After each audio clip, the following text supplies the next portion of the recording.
Hello dear viewers, support me by subscribing to my channel and share my video if you like it, and also make sure you comment your thoughts.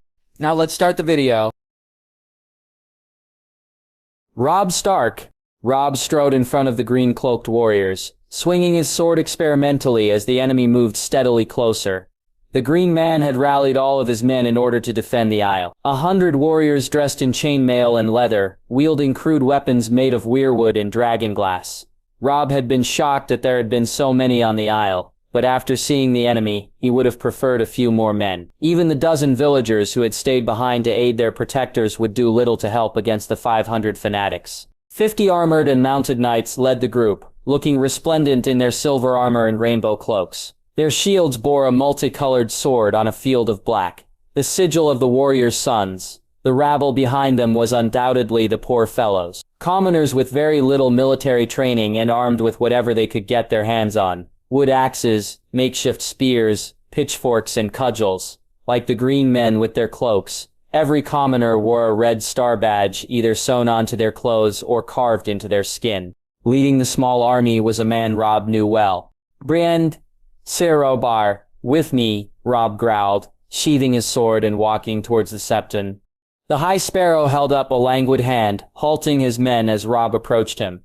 As the king and his companions got closer, the brown-robed sparrows closed ranks around their leader, shifting their cudgels in their hands.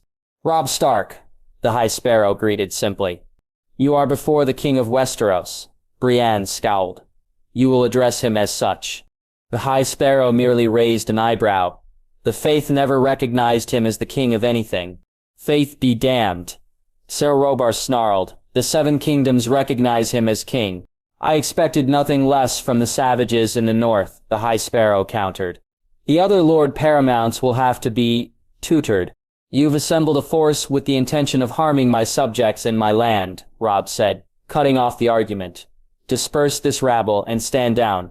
The High Sparrow smiled in amusement, regarding Robb like one did a puppy. "These good people have assembled to do the gods' will," he explained, spreading his hands wide. "Why would I send them away from such a glorious task? Their deaths will be on your hands, Septon." Robb snapped. "Hundreds will die here." "Then it was the will of the gods," the High Sparrow said simply. Robb glared at the man before turning around and marching back towards the ranks of green men. The green man leaned on his spear in front of them. He was armored differently than his men. He wore an actual iron breastplate that was embossed with a tree, its branches in full bloom and its roots reaching deep. Under it, he wore a thick leather jerkin. "He won't turn away, will he?" he said grimly as Robb got closer. "You know he won't," Robb answered. "Josiah was always stubborn." The green man sighed. "Very well." "Josiah?" Ser Robb asked. "You know him?" "I did once," the green man said, before turning towards his men. "Our home is threatened. Will you defend it?" "Yes," was the response from 100 throats. Almost as one, the ranks reformed until they were as straight and orderly as a sword blade. Shields came up and spears were leveled until there was a bristling row of death and a wall of weirwood. "I thought you lot were priests," Ser Robb said, admiring the discipline the small force showed. "We were established after the war between the first men and the children of the forest," the green man said, gazing at the enemy as he spoke. "We guard this isle and have done so for centuries. We are much more than simple priests." "Rune Carver, why do you keep calling me that?" Ser Robb asked curiously. The green man glanced at the knight. "Look to your history, and you will understand." "You two will have to table the discussion for a while," Robb said. "Here they come." Line break. Robb knew that there were many ways to deal with cavalry. A wall of spears or pikes worked well, as did caltrops and other defensive structures. A volley from a massed group of archers worked to some extent, if the arrows were aimed at the horses rather than the riders. But it was an unreliable tactic. The sole goal of each tactic was to slow or stop a cavalry charge, which could have a devastating effect on warriors on foot. The King of Westeros had never seen a cavalry charge stopped by a shout. The warriors' sons had charged towards the village in a spearhead formation, their heavy armor and long swords turning them into thundering, death-dealing juggernauts. As they got closer, Robb wondered if the spear wall would actually hold. It was his first time properly fighting on foot. He had fought on foot at High Heart, but that had been against other warriors on foot, and he had started the battle mounted. This was an entirely different situation. Just before the knights reached the Green Men's position, the Green Man himself stepped forward, away from the safety of the line, and did the most unlikely thing. He roared. It was unlike anything Robb had ever experienced. It had sounded like 100 wolves and bears had suddenly appeared and had lent their voices to the Green Man. Robb felt the hairs on his arms stand up as a shiver went down his spine. He felt strange sensations run through him that almost made him want to run away, but he held and shook his head to clear it. While Robb wasn't sure if his companions felt the same way he did, the effect the Green Man's roar had on the horsemen was immediate. The closest riders to the front lines were bucked from their saddles, while the rest of the horses became frenzied, doing everything in their power to remove the knight mounted on it. Robb doubted that even the most experienced rider could have lasted long on any of them. "What in the blazes did you do?" Robb asked quietly as the Green Man returned to his position in the center of the line.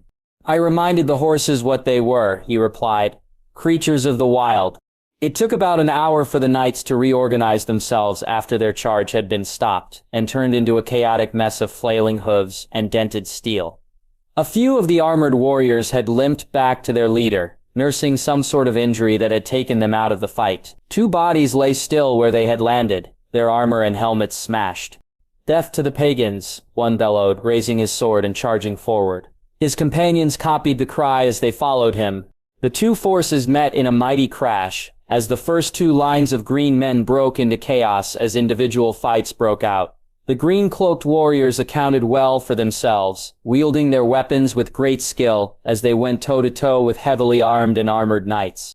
Robb slew the first fanatic he came across with a move that Ser Odric had taught him.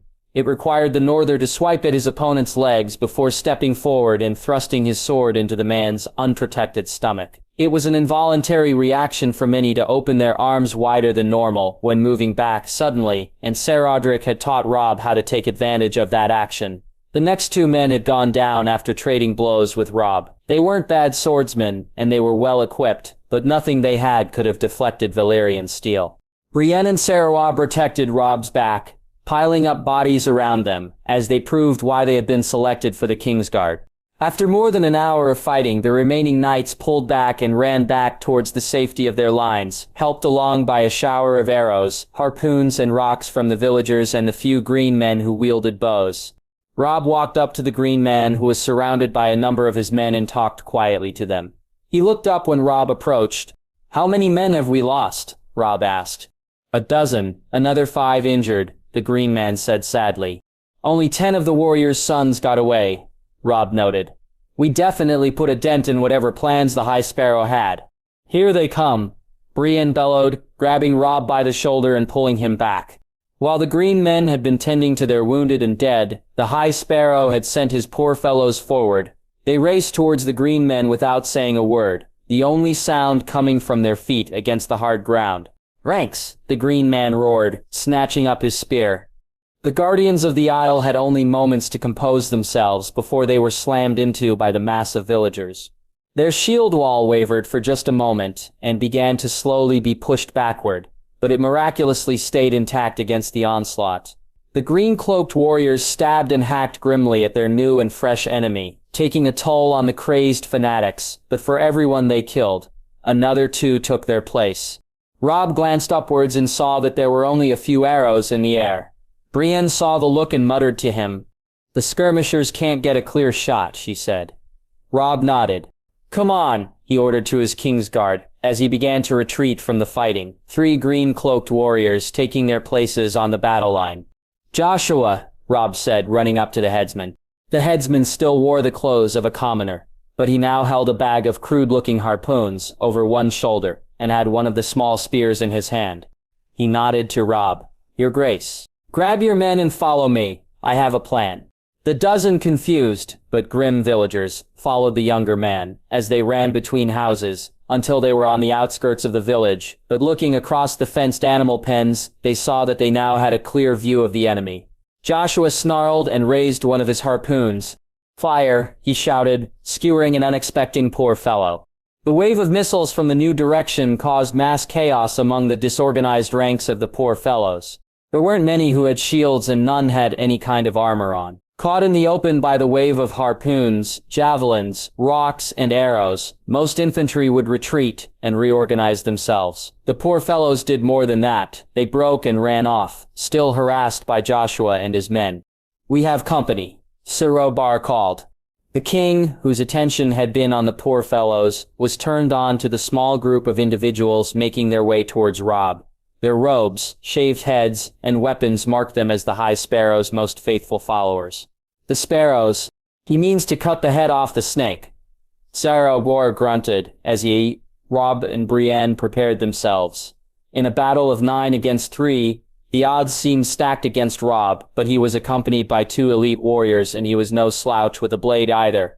"This snake has fangs," Robb growled before chuckling, "and a claw." The 3 warriors clashed wordlessly with the Sparrows, making quick work of the 9 men. All 3 warriors trained constantly against each other, and the rest of the King's Guard, the foremost knights and warriors in the kingdom. 9 relatively untrained fanatics wielding cudgels and wearing robes stood no chance. As Robb finished off the last Sparrow, bashing his face in with his shield before slicing open his stomach, the battle was already over. Only the backs of the poor fellows could be seen as they disappeared into the forests and shrubs, clutching their wounds, weeping their misfortune. Robb felt little sympathy for them. They had chosen to follow a madman and had paid the price for their treason. As the green men collected their dead and the villagers their victory, Robb looked for only one man. The High Sparrow stood on the edge of the battlefield, surrounded by the last of his sparrows and knights. He locked eyes with Robb and sent a very clear message. This fight wasn't over. "Are we going to go after him?" Sir Robb asked. "No, I have a feeling he'll come to us," Robb replied, cleaning his blade on the robe of a sparrow. "But I intend to have a lot more than some green men and villagers by my side when we meet him again." Benjen Stark. The village was like all the rest, completely empty, with signs of a hasty exit. Huts were stripped clean of anything valuable and left to rot. There were a few remains that could be seen, a piece of fur here, a moldy hunk of bread there. There were certainly signs that there had once been life in the village, but whoever had stayed here was long gone now. After the past few months, Benjen didn't need to wonder what had driven the wildlings off. "They're close," Cold Hands grunted. The 2 rangers had traveled north, and were currently just east of the Fist of the First Men, just on the edge of the haunted forest. They had already come across 3 other vacant villages, but this was the first one where Cold Hands actually felt the presence of whites.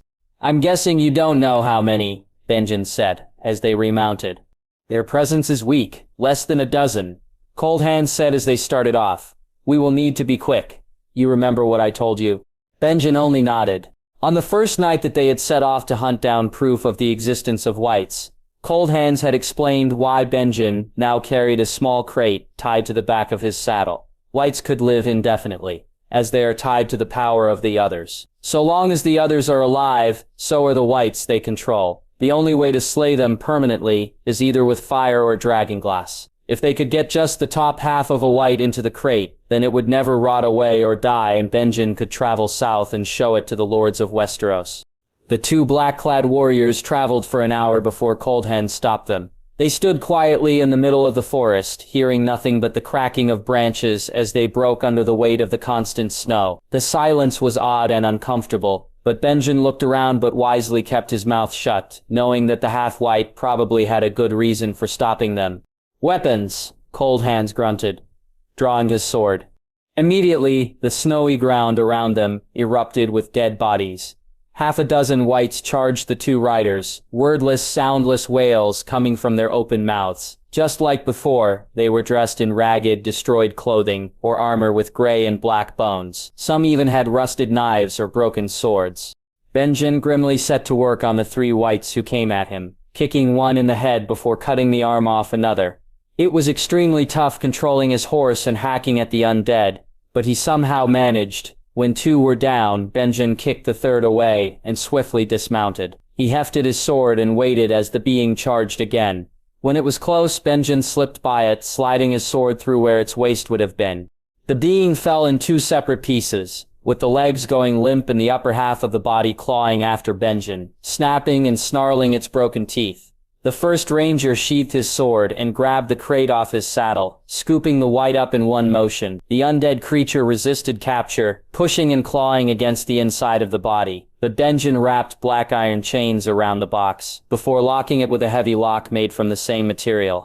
Benjen glanced over at Cold Hands and saw that he too had finished off his whites. "I got one," Benjen said, grunting as he hefted the crate, slightly shaking because of the creature inside, onto his saddle. "Good," Cold Hands said. "Now we must." Immediately, the temperature dropped to the coldest Benjen had ever felt before, almost to the point where he felt like the blood in his veins might freeze. The trees cracked with frost, and what little light there was soon dropped to shadowy darkness. The wind picked up till it was ripping and tugging at Benjen's armor and cloak, trying to tear it from his body. Any of his exposed skin felt like it was being stabbed with millions of icy daggers. All around them, a freezing fog appeared, hiding everything within a few meters of the Black Brothers. When he had first fought whites, he had felt a large rock of fear in his stomach. Now that rock was a boulder. "Too late," Cold Hands murmured. "It has come." "What's come?" Benjen asked, surprised by the terror in his friend's voice. From the frozen fog, a tall, gaunt being with skin as pale as milk and eyes like burning ice strode forward. Cold and fear radiated off the being in waves. Benjen's horse reared, causing the first ranger to grab the reins and quickly tie it to the nearest branch he could get to before quickly reaching for his sword. "Steel won't kill it," Cold Hands said. "Use your dagger." Benjen glanced at the other man before doing as he was told, and drawing his obsidian dagger. It felt woefully inadequate against the creature before him, but there was an inner warmth in the glossy black stone that made Benjen feel a little better. Like a candle in a pitch-black room, it gave Benjen a sliver of faith while facing the personification of death. The other reached out one hand, and Benjen could only watch as a jagged sword, made of ice, appeared in his hand, seemingly formed out of thin air. Cold Hands rushed the creature, his sword slashing down at its head. Benjen, a warrior with his own considerable skill, couldn't have performed the strike any better. But the other reacted like Cold Hands was moving through honey. Its ice sword intercepted the attack before backhanding the half-white. Cold Hands hit the tree with a sickening crunch before falling to the ground in a heap. Benjen stared at him for a moment before turning back towards the other, who was now marching slowly towards him. The first ranger knew that he had no chance of winning a fight conventionally. Cold Hands had centuries of fighting experience under his belt, and the other made him look like a boy still green as grass. He had to be smart and pull some sort of trick out of his ass if he wanted to get back to the wall with the white he had captured. Benjen adjusted his grip on the dagger before he thrust at the creature, stamping with his right foot and dropping his left knee almost to the ground as the dagger slid by the other's left side, not touching the milk-colored skin. The ice sword went up and came slicing down at his head just as quickly, but Benjen was quick too. He pushed off his right foot, throwing himself to his left and out of the way of the sword, which missed his foot by a hair. The creature looked confused as it missed Benjen, then looked down at its stomach where there was a jagged blue line cut across its body. Benjen smiled grimly and held up the dagger. It was a trick that he had seen a wildling do during his first ranging that had disemboweled one of the other rangers he was with. The natural reaction to seeing an enemy on their knee is to cut downwards. The little time it took for the other to bring its sword up and down was enough for Benjen to drag his dagger across its stomach as he leaped out of the way of the blade. The creature raised his face to the sky and opened its mouth to roar, before it shattered into millions of little crystals that were soon swept away with the wind. As soon as it was gone, the temperature went back to its normal bone-chilling cold, and the freezing fog had disappeared as well, blown away by the wind. Benjen scrambled over to Cold Hands, rolling him over. His face, usually pale, was mottled black from where he had been hit by the other. His dead black eyes were staring up at the sky. Although Cold Hands was not technically living, Benjen knew that he was dying. Cold Hands gripped Benjen's hand with surprising strength. Find my brother's descendant," he murmured, his strength fading fast. "High Smith," he whispered. Benjen nodded. "I will," he promised before taking a deep breath. "Cold Hands, you have served better than any other brother of the Night's Watch, living and dead. Your watch has ended. Be at peace now." Cold Hands nodded once before his body went still. "High Sparrow, many of the villagers have gone back to their homes," Sparrow said grimly. "It will take some time to rally them again." The High Sparrow was surrounded by his remaining knights and sparrows. After their defeat at the Isle of Faces, they had retreated south towards Sorrow's Horn. He had lost the majority of his warriors' sons as well as a number of his sparrows. All he had left was 30 men and 100 villagers. "Will we attack the Isle again?" one knight asked. The High Sparrow shook his head. "No, the Isle has no significance to the pagans, not as much as Robb Stark. He is who must be dealt with. Our scouts report the green men setting off in all directions." Serathio said, "Stark is alone, save for his Kingsguard, and the green man himself." "Which direction did they head in?" the High Sparrow asked. "North, your holiness," Serathio responded. "We believe towards Lord Harroway's town." The Septon gazed at the map of the Riverlands, wondering what Stark had in mind. Any sane man would have suspected the king to head back towards King's Landing. Unfortunately, Robb Stark had many allies in the Riverlands and the Vale. The High Septon had to be quick to deal with the Northmen before he found refuge with one of his supporters. "We leave tomorrow after morning prayer," the High Sparrow ordered. "If the wolf wishes to stray further from his pack, then we shall allow him to do so." "What about the green man?" Setter Harrison asked curiously. The High Sparrow scowled. "We will sniff them out after the Northman is in the arms of the stranger," he said finally. The green men annoyed and confused the Septon. He knew as well as anyone that the mysterious and reclusive group never leaves their isle. So that begs the question, why are they leaving now? What has drawn them out? There were many questions that the High Sparrow wanted to be answered, and he continued to pray to the Father and the Crone for guidance. "Go, rally the faithful," the High Sparrow said. "The wolf has helpers in the Riverlands, and he must be slain, like the dog he is. The Isle of Faces, Raventry Hall, all will fall in due time. Eventually we will march on the north and the Iron Islands, and bathe them in the light of the Seven." Jon Stark, as Jon and his companions were dragged through the wildling camp, their hands bound behind their backs, he couldn't help but feel a heavy sense of déjà vu. He remembered all too well the reception Lady Catelyn had given him when he had first arrived at Riverrun. She had immediately ordered for him to be thrown in the dungeons before Robb eventually found and released him. A luxury that Jon and his companions wouldn't have this time. Now the young lord and his friends were being led through the camp by a man wearing armor made from actual bones.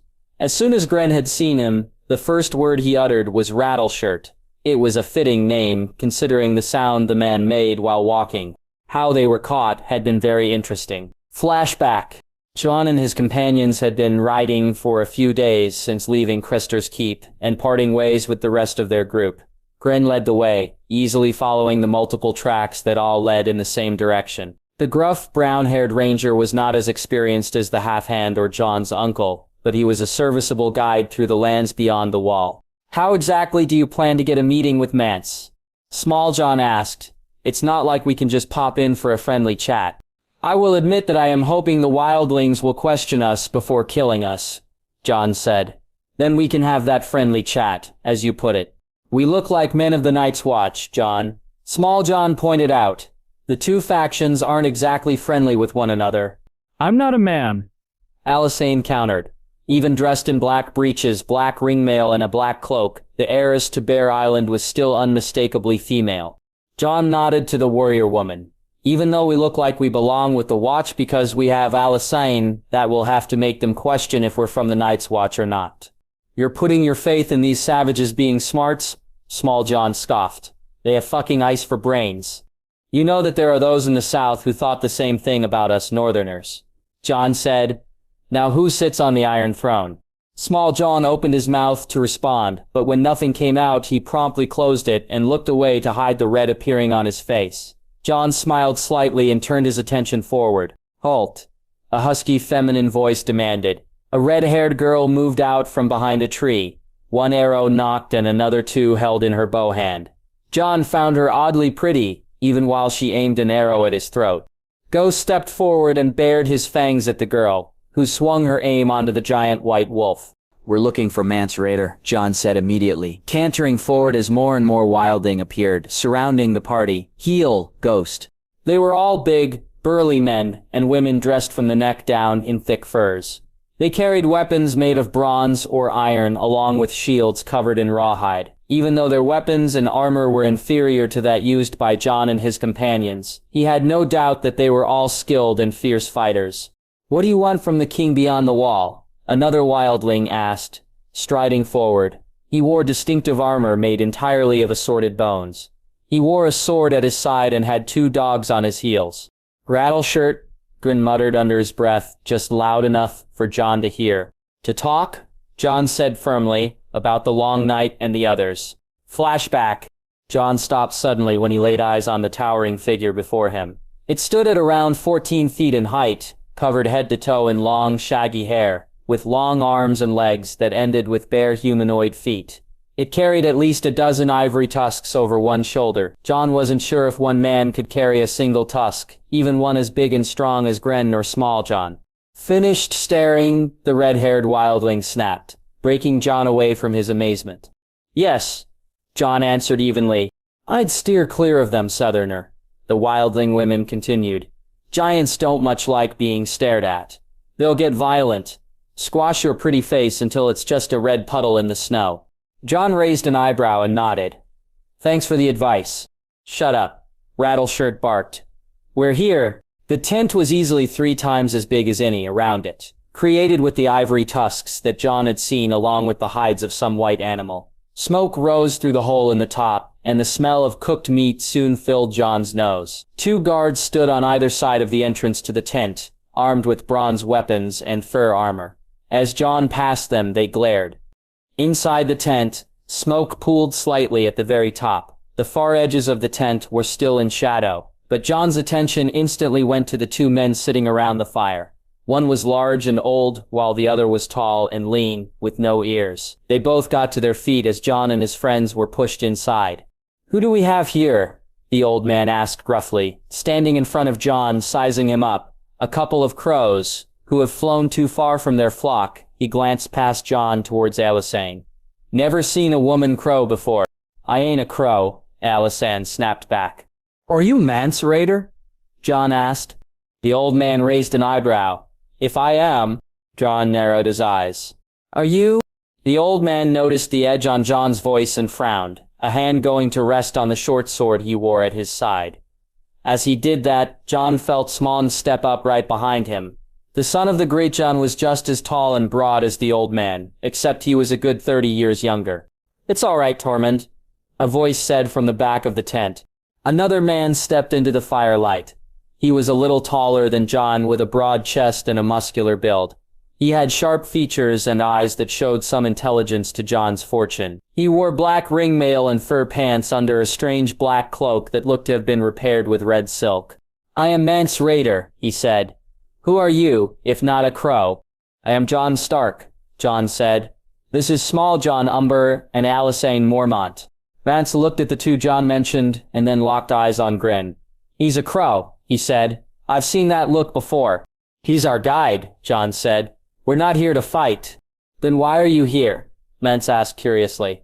The boy said that he wanted to speak about the White Walkers. Rattleshirt grunted from near the entrance to the tent. Mance raised an eyebrow. "Did he now?" "My father, Lord Stark, has been made aware of the situation, as has my brother, King Robb, in King's Landing," Jon said. He knew that Mance was a former brother of the Night's Watch, and so he knew how much it meant for Robb to know what was happening. "My father has asked me to make peace with your people so that we may fight the others together." "How the fuck does he know about them?" the red-haired girl asked. "My uncle Benjen fought whites, and my brother Bran is a greenseer," Jon said. "They told me all that they have seen, and my father believes them too, or else I wouldn't be here." "How can we trust this Stark?" Tormund grunted. "They all look like fucking crows." "Just because I look like one doesn't mean I am one, ya twat," Small Jon barked back. "I don't think your mother fucked a bear even though you look like she did." Jon wanted to glare at Small Jon, but he had to stay where he was and wait to see what the old wildling would do. Jon and his group were unarmed. They were in the middle of a hostile camp, and Small Jon is saying that another man's mother had sex with a bear. Only an Umber would say something like that, and only an Umber would be bold enough to say it to a man like Tormund. Surprisingly, the old man grinned fiercely. "Fair enough," he chuckled. "The Starks, especially Lord Stark, have a reputation of honor and honesty. Mance said slowly, bringing the conversation back on track. He gazed down at Jon. I want to meet with Lord Stark personally. I can arrange that at the wall, Jon said easily. Mance? Tormund said, but was cut off by a hard look from the king beyond the wall. You're wondering how we can trust them, Mance said. Are you willing to prove that you are trustworthy, Jon Stark? I am, Jon said. There is a village on the eastern shore called Hardhome, Mance explained. It is the last safe haven for the free folk from the threats in the north. They have refused to heed my call to follow me because the woman they follow is waiting for some sort of sign. You want me to lead them south of the wall? Jon asked. I do, Mance answered. Tormund and Rutgert will go as well to keep an eye on you. Your other companions will go with me to the wall and set up that meeting with Lord Stark. How in the blazes do you expect me to make that happen? Jon asked. If they won't follow one of their own, why would they follow me? Mance shrugged. Your brother became king. Miracles happen. Jon gazed at the former brother of the Night's Watch, wondering if he truly wanted to challenge Jon and test his conviction, or if he was simply playing with him. The older man's gaze was guarded, but there was something there, something Jon had only seen once, just before he beheaded Walder Frey for treason. The king beyond the wall was desperate. Small Jon, you can send a raven to Eastwatch by the sea? Jon asked, looking over his shoulder. I will need ships. The big warrior nodded. Of course. Very well then, Jon said, turning back towards Mance. I will go with your people to Hardhome. Tyrion Lancer. What do you mean the High Septon isn't here? Tyrion asked in annoyance. He was at the base of the steps leading up to the Septed Beeler, accompanied by Ser Davos, a few of his gold cloaks, and Ser Roland Storm of the Kingsguard. The poxmarked knight had been asked personally by the Queen to ride with the Lord Hand and the Onion Knight to inquire about the recent silence from the faith. Normally, the High Sparrow would have his followers preaching in every square in the city. That had not been the case for a few days. Now, and Tyrion was beginning to fear what the old man might have planned. His Holiness has not been present for a few days now. The Septon replied worriedly, glancing between Tyrion and the frightening knight. He and his Septons, sparrows, left the city days ago. Never told a soul why. Ice water ran down Tyrion's spine. Did he meet with anyone suspicious? A knight or a lord, perhaps? The Septon thought for a moment before nodding. There was one man in here, a few days ago, praying to the warrior. He was not dressed in his armor, mind you, but his sword did stick out to me. In what way? Ser Roland asked gruffly. It had a 7-pointed crystal on the pommel, the Septon answered honestly. I know that's only used by, he began before the realization hit him. Oh my. You best get back inside, Septon, and tell your friends that the king will not be very happy with the faith. Tyrion said grimly. If you would like to stay out of the line of fire, I suggest you and others cut off all loyalties to the High Sparrow and his followers. The Septon nodded quickly. Of course, thank you, my lord, he said before rushing back inside. We should return to the Red Keep and let Queen Margaery know about this, Tyrion said, looking up at the two knights. Forgive me, but I feel like I am missing something, Ser Davos said. What about his sword? A 7-pointed crystal on the pommel is only used by members of the warrior's sons, Ser Roland explained grimly. The strong arm of the faith militant. The king and I knew that the High Sparrow wanted to revive the blasted group, but it seems that he had begun to do so already. Tyrion sighed. We will speak about this more with the queen. Line break. Master Reed, have your agents heard anything? The queen asked. The small council had been hastily assembled after Tyrion had returned to the Red Keep. After he and Ser Roland had told the others of their discussion with the Septon, Tyrion also made it known that Ser Davos and his men were currently sweeping the city, looking for any sign of the faith militant. Tyrion was more than a little annoyed with himself that the faith militant had managed to be brought back to life under his watch. He knew that his father would have killed the High Sparrow and all of his companions the moment any notion of the faith militant was brought up. Tyrion knew that he should have done the same, but since he had failed to do so, the crown was now facing a potential uprising without the king being present in the castle. I have just received word of a battle on shore of the God's Eye, Reed answered. They were unable to reach me until after the battle. Why is that? Lord Royce rumbled. The large crowd of villagers that the High Sparrow managed to assemble was very watchful, my lord.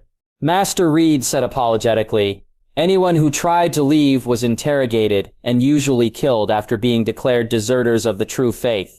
Who did they fight? Lord Lannister asked curiously before adding, on the God's Eye? I believe it was the Green Men. The spymaster replied. It was reasonable to assume that the militant went there to burn the Isle. The Green Men are protectors of the trees there. How was the Septon able to assemble such a host? Lady Anya asked. From what my agents understand, he's been working on this for quite some time, Reed replied. He planted the seeds of fanaticism during his time as a wandering Septon. He then made his move. That's why he was so confident. Tyrion muttered to himself. The king and himself thought that when the High Sparrow threatened to bring back the faith militant, he would simply whip the commoners into a religious frenzy. Little did they know that he already had been building a diehard group to act as the foundation of the faith militant revival. Thankfully, the foundation was cracked at the God's Eye by the Green Men. My lords, my lady, there is another reason why the High Sparrow would lead his men to the Isle of Faces. The Queen said gravely. The king is there as well. The king? Lord Royce asked. For what reason? I was told he was hunting. Lord Turley grunted. As did I. Lord Lannister agreed. There is a matter that the king and I have been working on with the Grand Maester. Queen Margaery said simply, nodding towards the Samwell. The king felt that the insight of the Green Man would prove useful. Of course, such an action would have enraged the High Sparrow, Tyrion commented. Which is why we sought to keep it quiet, Queen Margaery said. It seems that it was leaked anyways. Did the king partake in the battle? Lady Anya asked. One of my agents did report seeing him after the battle. Master Reed said, causing a feeling of relief to sweep over the council. As were his protectors, Commander Brienne and Ser Robar. I will send a patrol to the Isle at once. Lord Royce said with a definitive thump of his fist. I would recommend not doing so, my lord. Master Reed replied. He is no longer at the Isle, nor is he heading back towards the city. Then where the blazes, is he? Lord Lannister snapped. He's probably gone north to join Thoros and his men, Tyrion said, rubbing his face tiredly. If the High Sparrow isn't dead, there's a good chance he and his minions are lurking somewhere along the King's Road in the Crownlands. Lord Royce, if you want to help the king, have your men sweep roads and forests. And look for what? Lord Royce challenged. The faith militant, Tyrion responded. They wear 7 pointed stars on their bloody clothes. The sigil of the warriors' sons are rainbows, swords on a field of black. Severland added, the Lord Hand is right. Even if the king is not coming back now, he will have to eventually. The least we can do is finish what he started. Indeed, Saroland, Queen Margaery said, giving Tyrion a thankful look. Saroland, you and Saroland shall take a company and sweep the Crownlands. Your Grace, perhaps it would be better to give them a more detailed assignment. Lord Lannister commented respectfully. Severbellon can take a company and lead them along the King's Road, while Severbellon follows the river that connects the God's Eye and the Blackwater. If we send a third group between them, they should be able to sweep up any remainder of the foul group. Lord Royce added, I will lead the third group, Lord Tarley said, his tone leaving no room for argument. Thank you, Queen Margaery said. Lord Royce, send a message to Thoros. Let him know that the king is in the Riverlands, but do not give away his exact location. Of course, Your Grace, Lord Royce said, bowing his head slightly. That will be all, thank you, the Queen said, rising from the table. Line break. My lady? Tyrion asked carefully, poking his head in the door. The Queen looked up from her desk, looking a little surprised to see Tyrion. She was surrounded by a mountain of paperwork, and for once, since Tyrion had known her, she looked a little overwhelmed. Her hair, usually perfectly braided and brushed, looked frazzled and messy. She also had dark bags under her eyes. Ultimately, she looked stressed, and Tyrion could understand why. She immediately composed herself and nodded towards the hand. Please, come in, she said. Tyrion closed the door behind him as he waddled in. The Queen, like the King, knew Tyrion all too well, and had already poured him a glass of wine. When he was seated, the Queen clasped her hands in front of her. Is there something on your mind? She asked. I will come out and say it, Your Grace. I am surprised that you and the King are keeping secrets from the Council. Tyrion said bluntly, but respectfully. I assume you wish to know what that secret is, Margaery said easily. I do, Tyrion said. The queen waited for a minute, gazing at Tyrion. The two had worked closely with one another for a year, and had developed total trust for each other. It was the only way they had been able to accomplish all they had. I'm sure you are aware of Lady Daenerys' presence in the capital. She started. I am, Tyrion said, but I have been too busy with my brother and my job to speak with her. Besides, I believe she went directly to you when she arrived. I wondered why she's here. She brought us one of two pieces of evidence that points towards a worrying conclusion, Margaery said. One that would be hard to believe by many. My lady, I've seen dragons and dire wolves, Tyrion said with an amused smile. It can't be that bad. Margaery's face showed disbelief in Tyrion's statement. She sighed and smoothed her unwrinkled dress before continuing. Lady Targaryen brought us a picture found in a cave on Dragonstone. It was a battle between White Walkers and the children of the forest and the first men, Margaery said. Okay, Tyrion said slowly. What was the other piece of evidence? Books, Tyrion, books sent from Jon, Margaery explained. Apparently they had been hidden at Long Lake before the castle had been rebuilt. Hidden by whom? Tyrion asked. Maester Luwin, Margaery answered. Jon and Robb believed that the books had been hidden in the crypts in Winterfell, rather than held in the library. The logical question is why. Tyrion gestured for her to go on. The reason why Luwin hid the books in the crypt might be because the crypt is more protected than the library. A theory that proved correct when the Boltons burned Winterfell, Margaery said. My lady, this is a compelling story, but can we please move on to why the books were so important? Tyrion asked. Margaery sighed. The books contain information about the Age of Heroes and the Long Night, information that not even the Citadel has. Tyrion raised an eyebrow. Oh? Samwell and the Northern clansmen, who accompanied the books, have been poring over them for the past few weeks. They were written in the runes of the first men, and it has taken some time for the two men to figure out what information is contained within the books. Margaery explained. And Samwell believes that the books are pointing to the possibility that the Long Night is coming again. Tyrion was taking a drink from his chalice as Margaery said those words. He immediately stopped drinking, and slowly set the chalice down before steepling his fingers, forcing the sour liquid down his throat. Tyrion was once again amazed by the political astuteness of Stark and his wife. If they had immediately come out and said that they believed the Long Night is coming again, they would have been ridiculed from Dorne to the neck, and it would have taken years for them to regain any sort of loyalty from the majority of the Southern Lords. By keeping it secret, they have been allowed to work on it without worrying about how their subjects saw them. So, a picture and some books, Tyrion said finally. Is that all the evidence you have? Margaery shook her head. There are a few more circumstances that have brought a little more validity to the claim, she said. The wildlings coming south for one.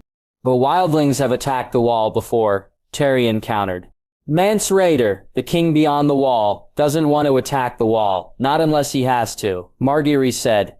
He wants to bring his people south of the wall to protect them. They are running from something.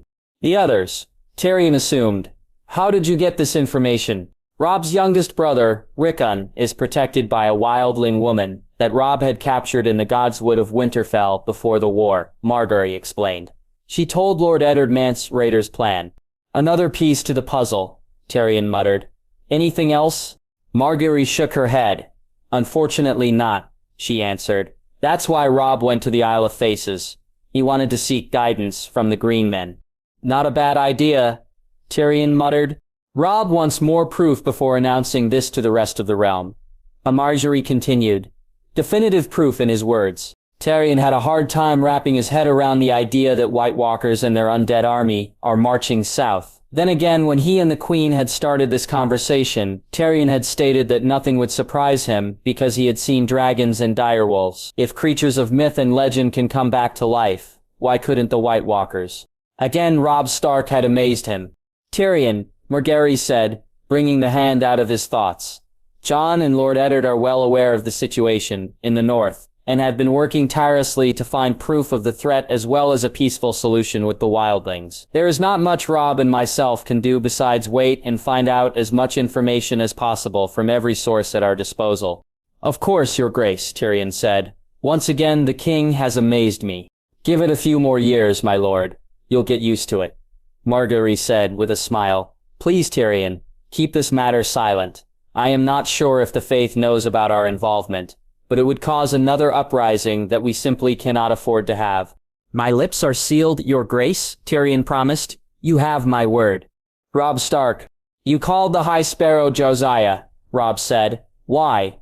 He, Brienne, Robb, and the Green Man sat around a fire, huddled in their cloaks, with their bedrolls rolled out behind them. They had finished a meal of rabbit and wild onions foraged by the Green Man, while Robb and his Kingsguard made camp. It was the first time in a long time Robb had slept under the stars instead of in a massive tent protected by a dozen soldiers.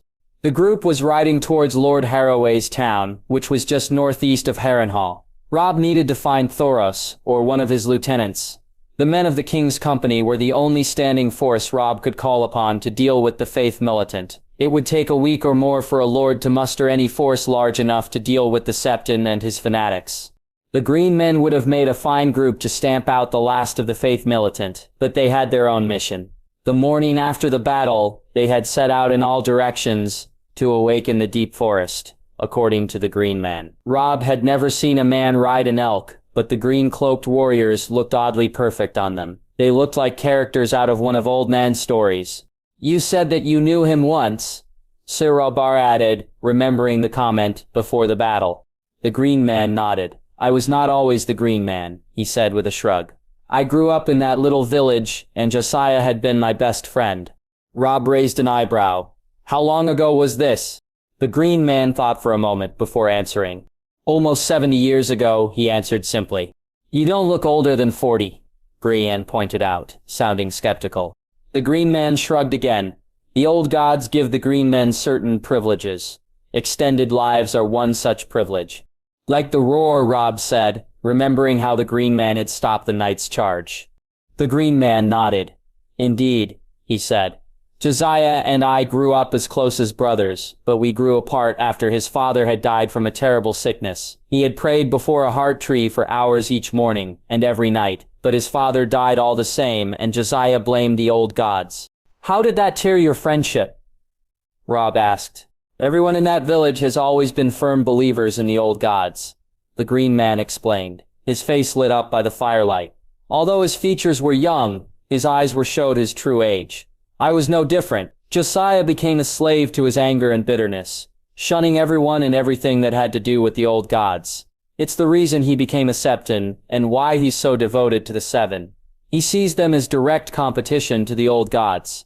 The Green Man shrugged again. His hate for the old gods corrupted his mind and his soul. Every follower of the old gods was his enemy. Every bad thing that happened to him, he blamed on the old gods, believing that they were trying to hold him back from his destiny.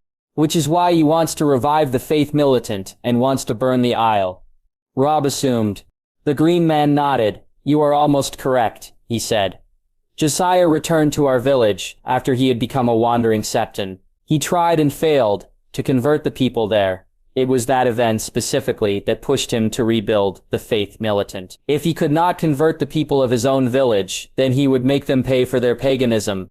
Robb shook his head. If he's so intent on imposing the faith of the Seven on people, why did we leave the Isle? The Green Man smiled grimly. Attacking the Isle was a moment of opportunity. He was able to attack a known location dedicated to the old gods. And you at the same time? Robb nodded. I see. What do you think he will do now? The Green Man clasped his hands together. You, Robb Stark, are a symbol of the old gods to the entirety of Westeros. Robb raised an eyebrow. I don't follow. You are the first king who follows the old gods that Westeros has ever had, the Green Man explained. For most of the Targaryen dynasty, they were connected to the faith of the Seven. Now Westeros is flourishing, and many will see it as a fact that you follow the old gods. Robb wasn't understanding where the Green Man was coming from. Yes, he was a follower of the old gods, the majority of Northers were, but he couldn't see how that would affect how others saw his reign. His decisions weren't based on his religious belief, only the hope that he was helping the realm. I'm still not understanding, Robb admitted. The Green Man nodded. Forgive me, my predecessor was always better with words than I was. All I mean to say is that your reign will be marked by others as different because you follow the old gods and not the Seven, and they will connect that one fact to the success of your reign, he explained. Josiah, or the High Sparrow as he is now known, does not want this because this may make others convert to your religion. He wants me dead because my success and the realm's success may make people convert to the old gods. Robb asked. The green man simply nodded. That doesn't make sense, Robb said, shaking his head. I see the logic, but it's flawed. The green man shrugged. Logic based on faith usually is, he said, before correcting himself. Fanatical faith, I should say. Brienne, who had kept silent for the majority of the conversation, now spoke up. As always, her priority was Robb's safety, and she had focused on one part of the conversation that the others seemed to have skipped over. The High Sparrow isn't after the Isle of Faces, not anymore, she said grimly. He means to kill the king. The green man nodded. Exactly. How will that help his cause? Sarobar asked, looking at Robb. Forgive me if I offend you, your grace. But your death won't throw the realm into chaos. The queen would be more than capable of ruling the realm until Prince Torrhen comes of age. The small council is filled with knowledgeable and loyal men and women. If anything, killing the king would make the faith look like murderers and villains because they killed the man who was healing the realm. You're not wrong, the green man agreed. But as I said, logic based on fanaticism is always flawed in more ways than one. You've known the High Sparrow for a long time, or at least was very close to him for a time, Robb said, changing the course of the conversation again. Do you know how far he'll be willing to go? The green man pulled a thoughtful face. Josiah has always been ambitious. He felt like he was destined for greatness. Probably because of his great-uncle. But that's beside the point. His great-uncle? Sarobar asked. The green man nodded. His great-uncle was my predecessor, he explained. Many in the village expected Josiah to become a green man himself. No less than 10 of his ancestors had served at one time or another. He is willing to destroy the faith that his family had protected for generations, Robb grunted. He's got balls, I'll say that. The green man continued with his story. Josiah won't stop until all of Westeros' followers of the Seven, he said. The faith militant will get their hands bloody while he maintains his aura of religious superiority. He would burn the north from the neck to the wall and proclaim it the will of the gods instead of what it truly is. The act of a madman. Robb scowled. Then we best stop them before that happens. Sandor Clegane. Sandor hated the Vale. He hated the fucking nobles who spoke of nothing but honor and truth, and all the lies that got lovely virgins to get in bed with them. The Knights of the Vale were just better-looking killers, dressed in their fancy armor and stupid capes. Take away that armor and they were no better than Sandor himself. Just worse fighters. The only reason he was in the Vale was because of the little bird. When the blonde cunt had invited her to the Eyrie, the king had asked him to accompany the girl as her sworn sword. Now, a year later, she was betrothed to the boy and had been touring the many castles in the mountainous region. There was nothing in the Vale but rocks. A lot of fucking rocks. A lot of the castles were at the top of piles of rocks. He sometimes wondered why the Aryans had taken a falcon as their sigil. A boulder would have been more accurate. Sandor, the little bird asked quietly, walking up to the warrior. Are you all right?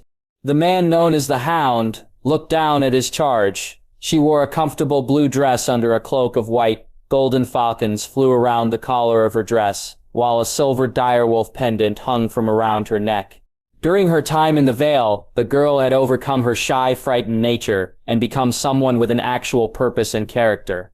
She had found some steel while dealing with the sadistic royal prick, Joffrey, and she was putting it to good use now. She was no longer the naive little bird that Sandor had seen when he entered Winterfell, but she was a wolf disguised as a little bird.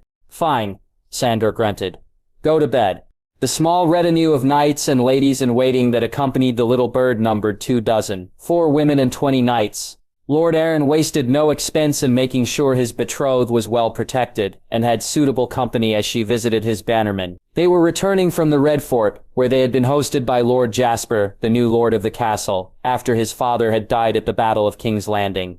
It had been 2 months since the little bird had started her tour of the Vale, and it was finally coming to an end. They were a few days from the area and many of the others could not wait to return to the safety of the castle. In the open country, there was always the threat of the mountain clans. Do you think we're in danger? The little bird asked, glancing at the two-handed longsword Sandor held point down in the dirt. Sandor glared at the darkness around them. We're in the open, There's always a chance that we're in danger. Sir William and 5 of his men are taking watch tonight, the little bird said. Surely that is enough to protect the camp. Sandor glanced over his shoulder at the mail-clad men talking and laughing around the fire, passing around a small flask of wine. Sandor wanted nothing more than to get drunk himself, but he had a job to do, and that was to protect the girl. He would drink himself into a stupor the moment they reached the castle at the top of the fucking mountain. I'm fine, Sandor grunted. The little bird hesitated, but nodded finally. Very well, you will guard my tent tonight. Sandor glanced down at the girl, meeting her vivid blue eyes. In the past, she never would have been able to look at his face, at least not when he's looking back at her. But she had changed since that time. There was no fear in them, and her voice held a note of command that was unmistakable. Fine, Sandor said, following the girl back towards her tent, where he took up his post just outside the entrance. Sir William and his knights eventually put away the wine and got up, checking their arms and armor before taking up posts around camp. There was a little chatter between them, which Sandor found, like most things in the Vale, annoying. He knew that they did it to keep themselves awake, but he knew that talking always gave away your position to the enemy. Then again, so did fire. The campfire was nothing more but embers now, dimly glowing red, but they had started a fire as the last rays of the sun went down, and the smoke would have been visible for miles. Sandor briefly reflected on what had happened to his life after the young wolf took the Iron Throne. He spent a few months in King's Landing, helping with odd jobs that allowed him to do what he did best: fight. He led a company into the King's Wood and put down a group of bandits, helped test the competency of the King's household guard and the Gold Cloaks, and was present when the young wolf and the Red Viper took down the rebels in Dorne. It had been nice for Sandor to finally whet his blade against people who deserved it. But he was the hound, and a dog needed a master. The little bird was the opposite of the royal prick, and Sandor preferred her. Who goes there? A knight demanded, followed the hiss of steel on leather. The knight's shout stirred Sandor from his trance. He involuntarily glanced up at the sky and saw that the sun's early rays were piercing the night, purple and orange battling the black and blue. Sir William and his men had gone to sleep hours ago, and new sentries now stood in their place. Sandor heard a voice, gruff and uncommon to the common tongue. Respond to the challenge. Peace! It's the mountain clans, another man shouted. Sandor cursed and marched over to where the commotion was. Already the 6 knights who were on duty had rallied to the first man who had spoken, all with their weapons drawn facing a bear of a man, dressed almost entirely in mismatched armor and looked to have a wood axe shoved through his belt. A rough shield was slung over his shoulder. The weirdest thing about him was that his sleeves were rolled up to his elbows. No warrior, no matter how primitive, would leave their wrists exposed. They were too valuable. Back off, all of you! Sandor barked. You, wake Lady Sansa, he ordered, pointing at a young knight who looked ready to explode with rage. But he went to argue. Now, Sandor growled, stepping up to the man. He was a good head taller than the lad, and his face and sword helped make the unsaid threat credible. Clegane? Another knight asked. Shut up, Sandor replied. Why the fuck are you here? Who are you? He asked, addressing his questions to the clansman. I am Ulfson of Shaga, the man responded. He pointed at the standard that flew above the camp. Speak with Aaron. There is no Aaron here, Sandor grunted. We are under his protection. The man seemed to be saddened by the news. Need to speak with Aaron. Sandor shrugged. We have a Stark. Clegane, a knight gasped, shocked that the man had given away the identity of the man. Sandor didn't care. If he tried to hurt the little bird, then he would lose his head and his innards. The man smiled. Stark is good. What's happening? The little bird asked, quickly striding up the group, pulling her cloak tightly around her. She had just been woken up. Her hair was a mess of auburn curls, but her eyes were still alert and attentive. You have a guest, Sandor said, standing just a step behind the girl as she stepped forward to speak with the man. He made sure to keep his sword in the man's sight should he try anything. Who are you? The little bird asked. Ulfson of Shaga, the man answered.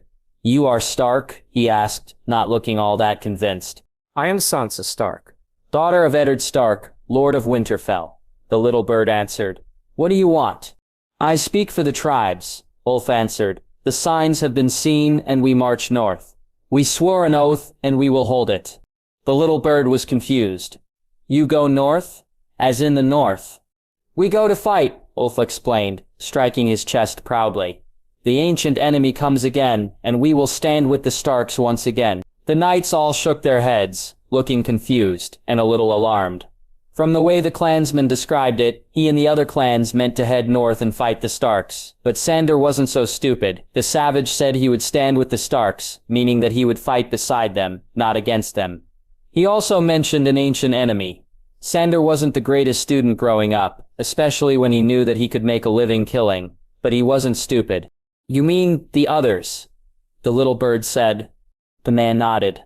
Aye, they come. We've seen the signs. What signs?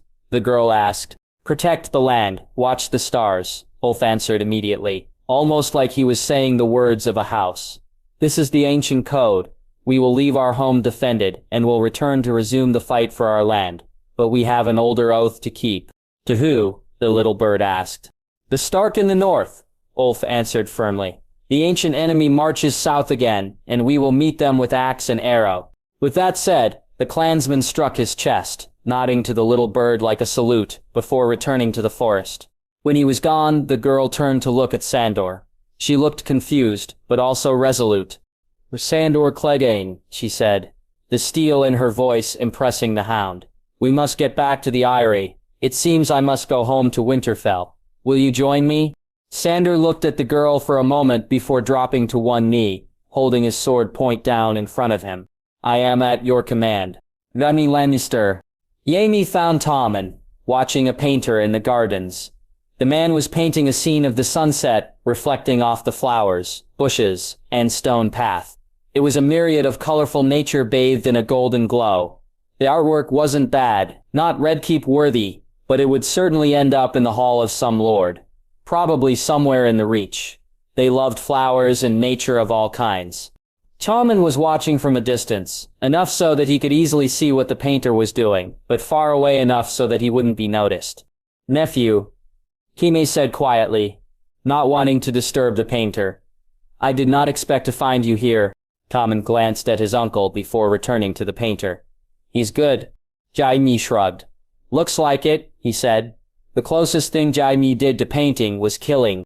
The two Lannisters watched the painter work for a while longer, before Tommen pointed towards the other painting, leaning against the easel. It was an incredibly messy attempt at the scene. The painter was now doing. It was probably his first attempt where he tried out a new technique or color scheme. A practice attempt. Why did he paint that? Tommen asked curiously. Jaime raised an eyebrow. That? He was probably testing out his colors or something, he answered. Tyrion would know. Tommen nodded. Which do you prefer? Jaime looked at both pictures before answering. Personally, I prefer his first attempt. Tommen looked at his uncle, even though it's messy and horrible. Jaime nodded. Perhaps that's why I like it. It's life, he said, not sure where his words were coming from. Life? Tommen asked, obviously confused. But it's messy and... Im held up a hand to stall the boy. Exactly. Tommen crossed his arms. Life can't just be messy and mistake-filled and terrible. It can't be. Jaime could feel his heart beating in his chest. He remembered having Tommen's innocence until it was slaughtered mercilessly by the Mad King, his burnings, his raping, the multitude of terrible actions he performed, all the while being protected by what could have been the greatest collection of warriors to ever form a Kingsguard. Arthur Dayne, Barristan Selmy, Geralt Hightower, Lewin Martell that Jaime had looked up to and admired all his life, and even had the honor of serving with. But just like life, they too had let Jaime down in the end. It is, Tommen, Jaime said sadly. That's all life is. It's messy, and full of terrible people doing terrible things. That's all. Life is violent and horrible, and it only gets better when you're dead. Jaime didn't need to look at his nephew to know that his words had impacted him. Tommen, at heart, was still that sweet little boy that he had always been while growing up in Joffrey's cruel shadow. Jaime's rant about how terrible life is could have easily shattered that innocence.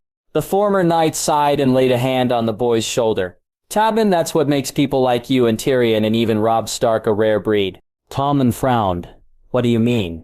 Life has a way of stepping on people, crushing their spirits. It has been crushing mine for a very long time.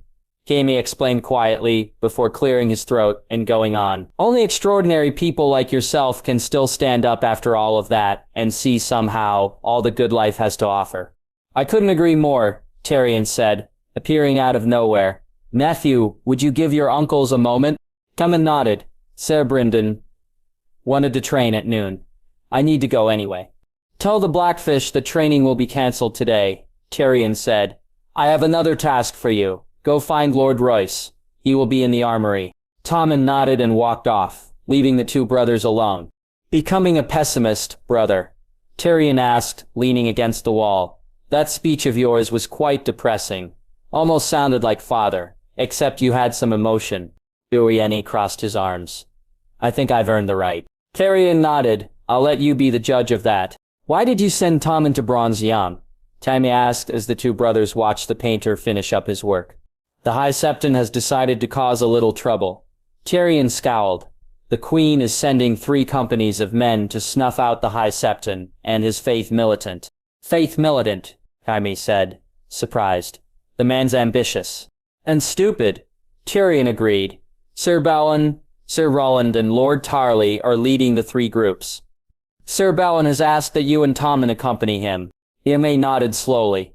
It will be a good experience for him. Jaime had flashbacks of the time he, Sector Barristan, and Sector Arthur Dane had tracked down the Kingswood Brotherhood, the infamous outlaw band that had been kidnapping nobles and evading capture. Jaime had only been a squire at the time under Lord Sumner Crakehall. It was one of his fondest memories. Watching Sector Barristan duel Simon Toyne had been spectacular to behold, as was Sector Arthur's battle with the Smiling Knight. Lord Royce wants to leave in the morning, Tyrion said. You know I will need armor and a sword, right?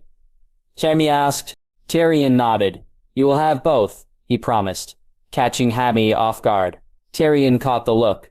This is a special circumstance. Jaime raised an eyebrow. There had been hard limitations placed on him the moment he entered the vicinity of King's Landing. No weapon of any kind. His room and body were searched every morning and every night, watched every moment of every day. He had been a prisoner in the castle without the chains to prove it. Now those limitations had been eased, and there must have been a very good reason for it. Jaime flexed his sword arm slightly. Very well. Tyrion smiled slightly. Have a few battles left in you. Jaime gazed down at his brother. If Jaime had anything left inside him, it was a fight. I think I can deal with a few religious peasants, Jaime said confidently, sounding once again like the arrogant golden knight he used to be. Benjen Stark. Benjen's horse slowly made its way down the tunnel under the wall, its head hanging low. Both the animal and its rider were weary and tired after a long, stressful rush back to the wall. Without cold hands and after seeing whites rise from the snow, Benjen did all he could to make it back to the wall, carrying the precious cargo he had fought hard to obtain. However, the first ranger's mind was still north of the wall. He had taken the rest of the day to prepare a pyre for his fallen brother after the fight with the White Walker. Just like the pyre for Jojen Reed, he had soaked the wood with oil and placed small jars of the same substance throughout the stack to make sure that the fire burned strong and quick. As Benjen worked, he constantly felt like looking over his shoulder, waiting for more whites to appear. Seeing them charge out of the woods was one thing. Seeing them rise from below you, their blue eyes flashing and their broken teeth gnashing, was a new level of terrifying. Thankfully none came. After placing Coldhand's body on the stack, Benjen lit the pyre with his flint and steel, stepping back as the wood caught fire. At first, the fire was a normal color, before suddenly flaring up and changing icy blue. The fear Benjen felt when he fought the other came back stronger than ever, nearly overcoming his senses, but just as quickly as the flames had changed blue, they turned blood red. As they changed, a strong, warm wind blew in from the south. Benjen felt a feeling that he had only felt a few times, and always when he stood in front of a heart tree. He felt the presence of the old gods. The gates into the castle opened wide as Benjen entered the courtyard. Already there was a small crowd of black-clad figures eager to see the ranger and his mythical prize. Even though many of them were new and Benjen hadn't been around when they arrived, those who had served with the man had made sure to spread his influence to the new brothers. As always, Starks managed to ride high wherever they went, and Benjen had proven no different. First Ranger, Ser Alizer said, striding up to the slumped figure in the saddle. Lord Commander, Benjen said tiredly with a slight nod. Were you successful? Sir Alisar asked, glancing past Benjen at the chest strapped in chains hanging from the saddle. I was, Benjen grunted, sliding out of the saddle and holding onto the horse to make sure he didn't fall over. Give me a few hours of sleep, and I'll show you. Make sure no one opens that chest. Alisar nodded before motioning for 2 watchmen to take the horse and chest. Stable the first ranger's horse and have that chest brought to my office. Guard the door when you're done. The 2 men nodded and did as they were told, as Ser Lazar walked with Benjen back to his room. The 2 black brothers didn't speak too much until they finally reached the door to the room. They weren't close, despite their years serving together, but they shared a mutual respect. Their relationship was purely professional. You arrived alone, Alisar said. What happened to the other one? Benjen shook his head. He didn't survive. He said quietly, I will tell you the story later. I need one more thing. Alisar gestured for Benjen to continue. I need a length of chain, 2 feet long, with a collar. Attach it to the inside of a chest the same size as the one I have. Alisar raised an eyebrow, but nodded. I will get Donal on it. Now get some rest. You look fucking terrible. Benjen could only smile weakly before entering his room. As soon as he was alone and shed his cloak and armor, he fell on his bed and was asleep within seconds. Line break. We found what we needed just on the edge of the haunted forest. Benjen started. Before the first ranger sat the same men he had first introduced his plan to, minus the sniveling craven that was Janos Slynt. Apparently Lord Janos, as he was mocked by others, had fled from the fight at Craster's Keep. He was found cowering outside the door and had not taken part in the fighting at all. According to Ed, who had led Craster's wives back to the wall, Jon had slammed the man up against a wall and had promised to see him face consequences for his cowardice. Turns out, there wasn't much Thorne could do that would make Slynt's life any worse. After Ed and the others had spread the story of what Slynt did, what little respect the man had at the wall had been thrown away with the rest of the man's dignity. He was ridiculed, ignored, and pushed around relentlessly by the other men in Castle Black. Even Alisar had turned his back on the man, finally flicking the leech off his back. Cold Hands, because of his condition, was able to track the creatures, Benjen explained. They're not animals that leave prints. Cold Hands had a way of feeling where they were, sensing their presence. And you found them on the edge of the haunted forest? Corin asked curiously. That seems very far south, at least for these creatures. Benjen shrugged.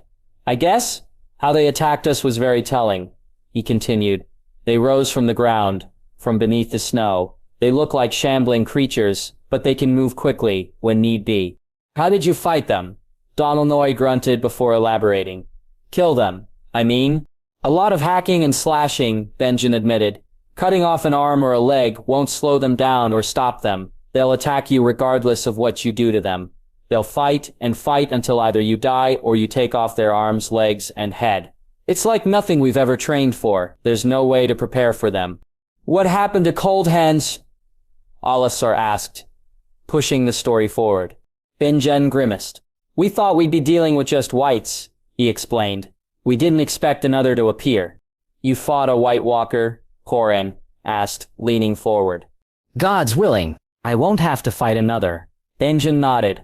The temperature became bone-numbing cold, and the bloody thing arrived in a freezing mist. They make an entrance and it's nothing short of petrifying.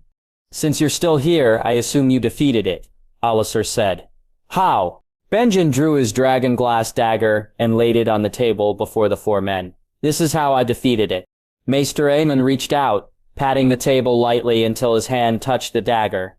He then ran a soft hand over the blade, nodding as he did. Dragonglass, he mumbled softly. Frozen fire. The first men used it when they fought the White Walkers, a gift from the children of the forest. As soon as the blade touched the fucking thing, it disintegrated, swept away like smoke in the wind. Benjen said, but it wasn't exactly an easy fight. The thing was fast and strong. It sent Cold Hands flying 10 feet into a tree. He didn't survive the hit, did he? Bowen Marsh said. No. Benjen sighed. I burned his body and put him to rest. He deserved that much as a brother. Alisar leaned back in his chair. So where does that leave us? I brought back the top half of a white, Benjen explained. It's still alive and more than enough proof of the existence of what's out there. And what do you plan to do with it? Donald asked. Bring it south, Benjen said firmly. If I send a raven before me, I should be able to stop at the main castles in each region and show the assembled lords there. Winterfell, River Run, the Eyrie, Casterly Rock. I only have the one white, and it makes sense to make one big showing. That's why you wanted the specially made chest, Donald said, to keep the thing contained. Benjen nodded. The thing is too dangerous to be held in a cage. It could still reach out and grab anyone. This way I can keep it contained and the chain collared to its neck will keep it from going far. When do you leave? Thorne asked. Give me a few days, Benjen said. I must first send a raven to Winterfell and give the lords of the north a head start before I start my path. Now, what about my nephew?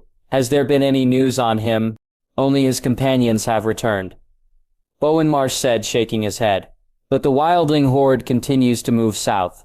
The only rangers we have north of the wall are scouting the enemy. We've even pulled men from the Shadow Tower and East Watch by the Sea to bolster the castle defenses. Do you mean to speak to Mance? Benjen asked, addressing the question to Alliser. The old knight hesitated, then shook his head. I plan on defending the castle, he said, avoiding the question. Benjen held back a huff. Alliser Thorne had always been an annoying stick of a man. He was too set in his ways, too stubborn to ever change. Chiraor Mormont knew when to make war and when to make peace. Thorne had no such sense. Even now, when Benjen had unmistakable proof of a greater enemy, Thorne was still willing to fight the wildlings, even though he knew what they were running from. Lord Commander, with all due respect, it would be a mistake if you fought them, Benjen said. We know now who the true enemy is, and it's not Mance Rayder. Surely you see that. If the wildling horde isn't our enemy, then they will not attack us. Thorne said gruffly. They will attack because you won't let them south of the wall. Benjen protested. You leave men, women, and children out there to die, to suffer a fate worse than death. The two brothers glared at each other for a long moment, each struggling for dominance. Alliser was older than Benjen and had served for just a little longer than him, but they both held great respect from their peers. Your nephew went north to speak with Mance. Alliser gritted out. If he fails, that is on him. According to Lord Umber's son, Rayder wants to speak with Lord Stark. Bowen Marsh muttered, earning himself a glare from Ser Lazar. Has he been summoned? Benjen asked. He has, Ser Lazar answered, but until then the wildlings can stay north of the wall. Benjen bit back a response before nodding. Very well. You are Lord Commander. I am, Ser Lazar said, seizing the high ground in the conversation. I have given your plan my approval, but do not forget that my duty first and foremost is to protect the wall. Benjen glared at the man before nodding. You're making a mistake, he said once more before getting to his feet, and striding out, fury coursing through his body. Once he was outside, he gripped the snow-covered banister, sighing heavily. Your stubbornness will be the end of us. Robb Stark. Lord Harroway's town was more of a small, well-protected town rather than an actual village. There was a market and a septa along with all the other essential buildings such as a tanner, smith, tavern, and barracks. Men bearing the sigil of house root strode through the streets in packs of 2s and 3s, watching lazily for any sign of trouble. Sire, why did we not ride to Harrenhal? Sarobar asked quietly as the 4 riders entered the town, passing under the shadow of a large stone tower that watched over the town and the road that went through it. We don't know who we can trust, Robb answered. Besides, once word gets out that I am in the Riverlands, with the Green Men no less, questions will be asked, questions I have no wish to answer. Questions will be asked regardless, the Green Man grunted sarcastically. I'm riding an elk. We also don't need the High Sparrow getting wind of where the king is. Brienne added, there's no telling how many of his followers roam the land. Exactly, Robb said, nodding to his commander. We're just here to find if Thoros or any of the company is close. We can't stay in any place for long. The Green Man is right. We're already drawing attention to ourselves. The 4 riders reached the tavern and tied their horses and elk to the railing outside before going in and finding a table at the back of the room. A barmaid quickly brought them drinks and promised to return with food before walking off. dodging gropes as she worked. A burly barkeep barked occasionally if he felt like his patrons were getting too bold with their grabs, his hand hovering near a thick club to emphasize his threat. "Do you think the High Sparrow has spies here?" Sarah O'Bor asked, leaning over his drink and speaking in a hushed tone. Robb shook his head, cradling his tankard in his hands. "We can't be sure. Josiah has been slowly rebuilding the Faith Militant for years." The green man grunted after taking a drink of his ale. "It's safe to assume that he's left some followers here." "How's he done that?" Brienne asked curiously. "Rebuilt the militant over the years?" The green man responded. "As a traveling septon in every village he passed through, he managed to convert one person into a hardcore fanatic. That person, in turn, would turn others into fanatics. Like a rot spreading from tree to tree, Josiah built up a force that he could call upon when he needed it." "How do you know this?" Robb asked. The green man shrugged. "The trees have eyes," he said vaguely. "Here you go, my friends," the barmaid said kindly, as she laid out trays of bread and roasted meat. She looked questioningly at the green man's tankard. "Need a top off?" "No, thank you," the green man said politely. "Ms., Robb asked before the girl could walk off again. "Yes, sir," the girl asked, turning towards Robb. "You wouldn't happen to know if the King's Company has come through recently, do you?" Robb asked. "We're hoping to join them."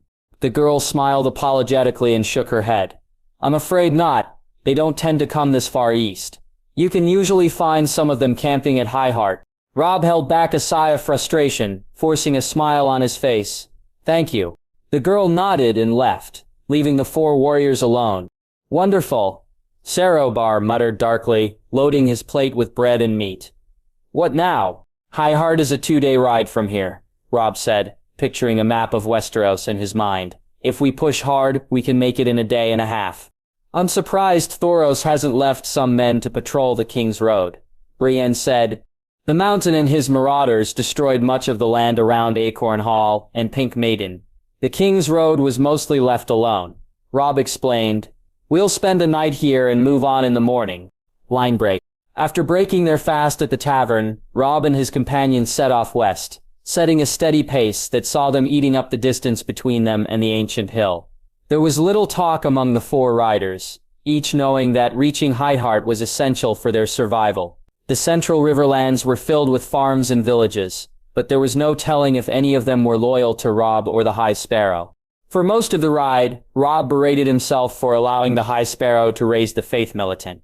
Compared to the armies Robb could call on, 500 poorly trained villagers were a drop in the bucket, but it was proof that the High Sparrow was no longer abiding by Robb's rule. He had even managed to rally knights under the banner of the militant. There was no telling how soon the man would be able to persuade lords and ladies to give their armies to him. Jon had recommended that Robb and Marjorie use their influence with the faith in Old Town and get a new High Septon elected. It was a good suggestion, backed by Lady Olenna, but it was shot down almost immediately since every Septon in Old Town was slaughtered in Victarion's raid, and the Starry Septa was nothing but a burnt husk.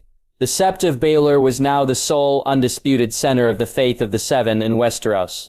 Now Robb was riding through the Riverlands, constantly feeling like he had to look over his shoulder, waiting for the High Sparrow to show up again with his band of fanatics. When he had 100 green men at his back, Robb was confident that he could deal with anything the old man could throw at him. With 3 warriors even as highly trained as they all were, Robb was much less confident. A howl broke Robb from his thoughts as the 4 riders came to a halt. Robb, Brienne, and Robber had to calm their horses, who had been spooked by the howl, but the green man's elk seemed not to care at all. "That sounded close," Brienne said, half drawing her sword. Robb gazed in the direction of where the howl came from, looking for any sign of wolves. Since Brienne had taken over as his primary defender, Robb didn't mind leaving Grey Wind to watch over his wife and child. But for the first time in months, he would have loved to have his faithful companion at his side. No beast would dare attack Robb with Grey Wind around. He was a true master of the wild.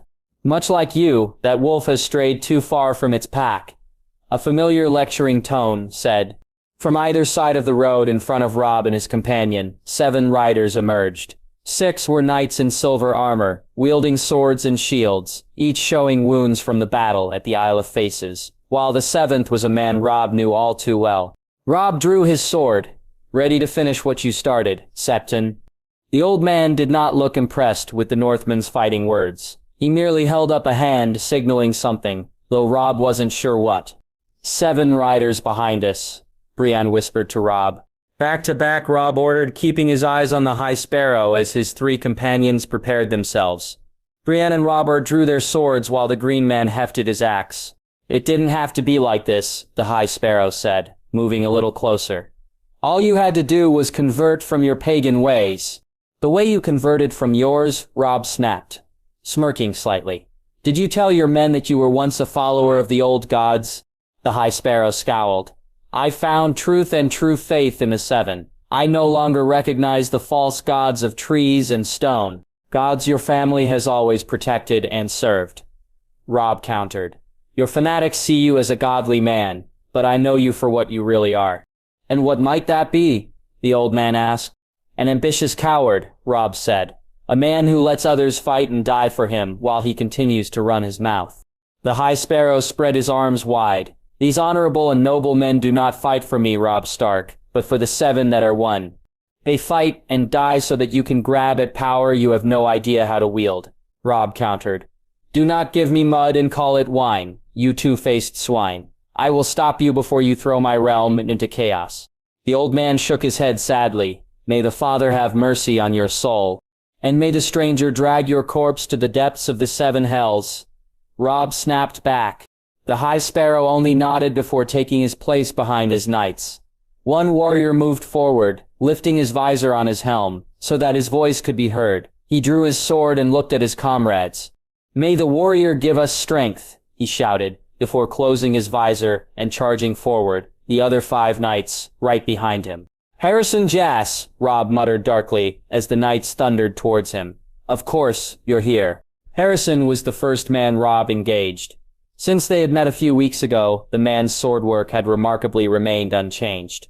He was clumsy in his technique, and not nearly as fast as the king. Within moments, Robb had a chance to end the fight before he was forced to deal with another rider, whose sword was descending on Robb's head. The Norther quickly parried the blow before responding with one of his own.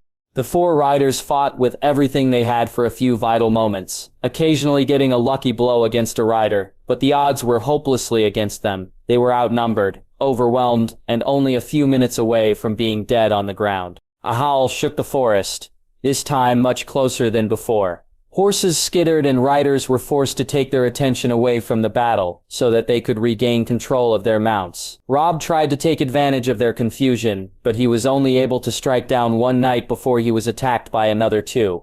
Everything happened at once. The woods, silent except for the ringing of steel on steel, came alive as wolves tore into the warriors' sons, knocking them off their saddles as their horses were brought down as well. Dozens of red, brown, black, and gray-furred demons raced out of the trees, sinking their claws and fangs into the fanatics. The panicked cries of the warriors' sons were cut off at alarming rates, as throats were torn out. Amazingly, Robb and his companions were left alone.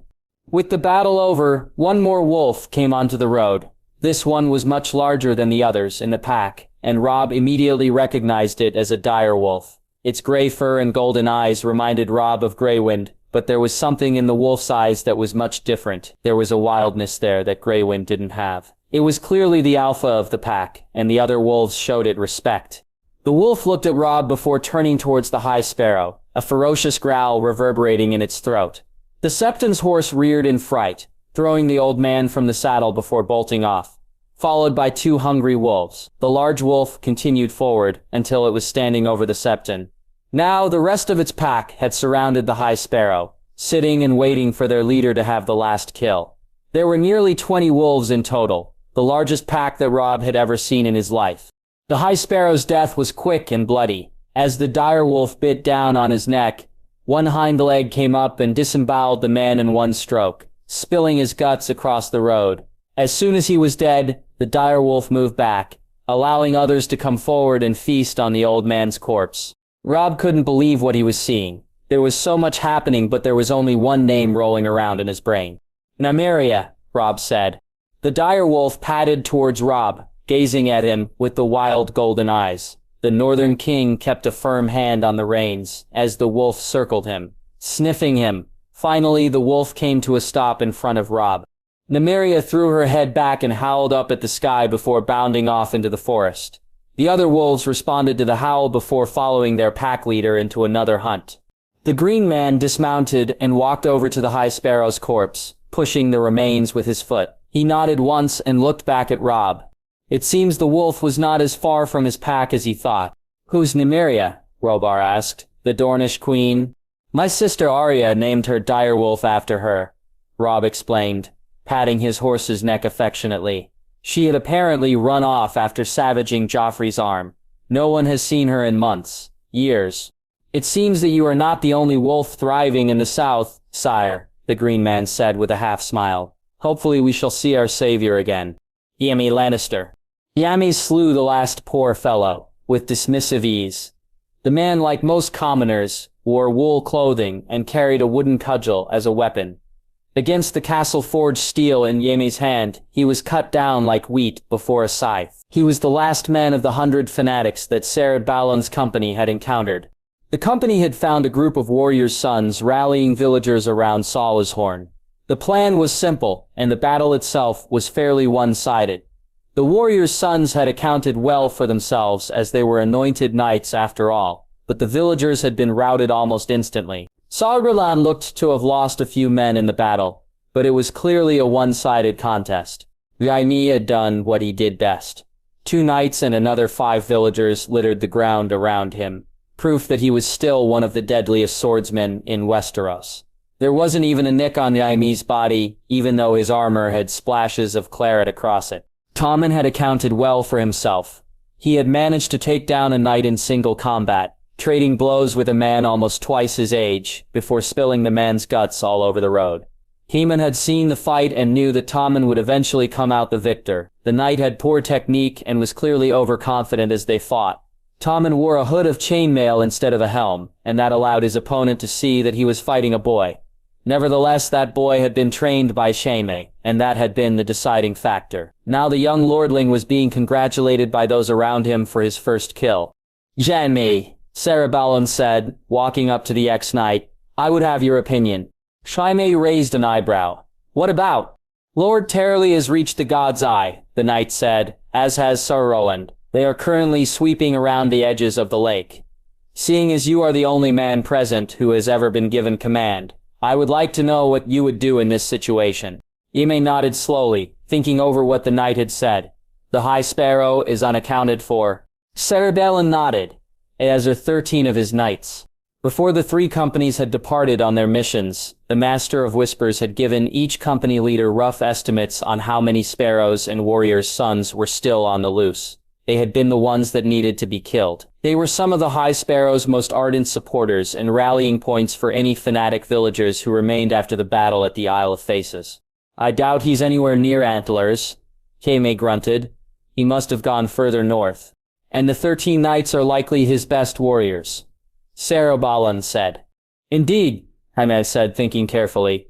"Send riders to Sefjorland and Tarly. The first shall sweep west towards Highheart, while the second covers the distance between there and Lord Harroway's town. If we pick up the pace, we can sweep up towards the town and keep in line with the others." It then struck Jaime that he was not in command of the company, and made an apologetic gesture to the Kingsguard knight. "Forgive me," he apologized. Serad Balon shook his head. "Do not apologize for giving me counsel, especially when I asked for it," he responded, before marching off, barking at a nearby soldier to get him a scout. Jaime cleaned his blade with a piece of cloth. He ripped from a villager's corpse before sheathing the weapon. Not for the first time, he was surprised with how much he liked his armor. For years he had fought in golden plate armor before switching to white, when he became a Kingsguard. Now he just wore a simple studded leather breastplate over light leathers. It was light, effective, and a far cry from the usually ornamented armor he was accustomed to using. "I see your skill hasn't declined at all, Uncle," Tommen japed as he walked up to his uncle. The young man wore golden chainmail under a dark breastplate that bore a golden raging lion. He too had taken a spare piece of cloth and was using it to clean his blade.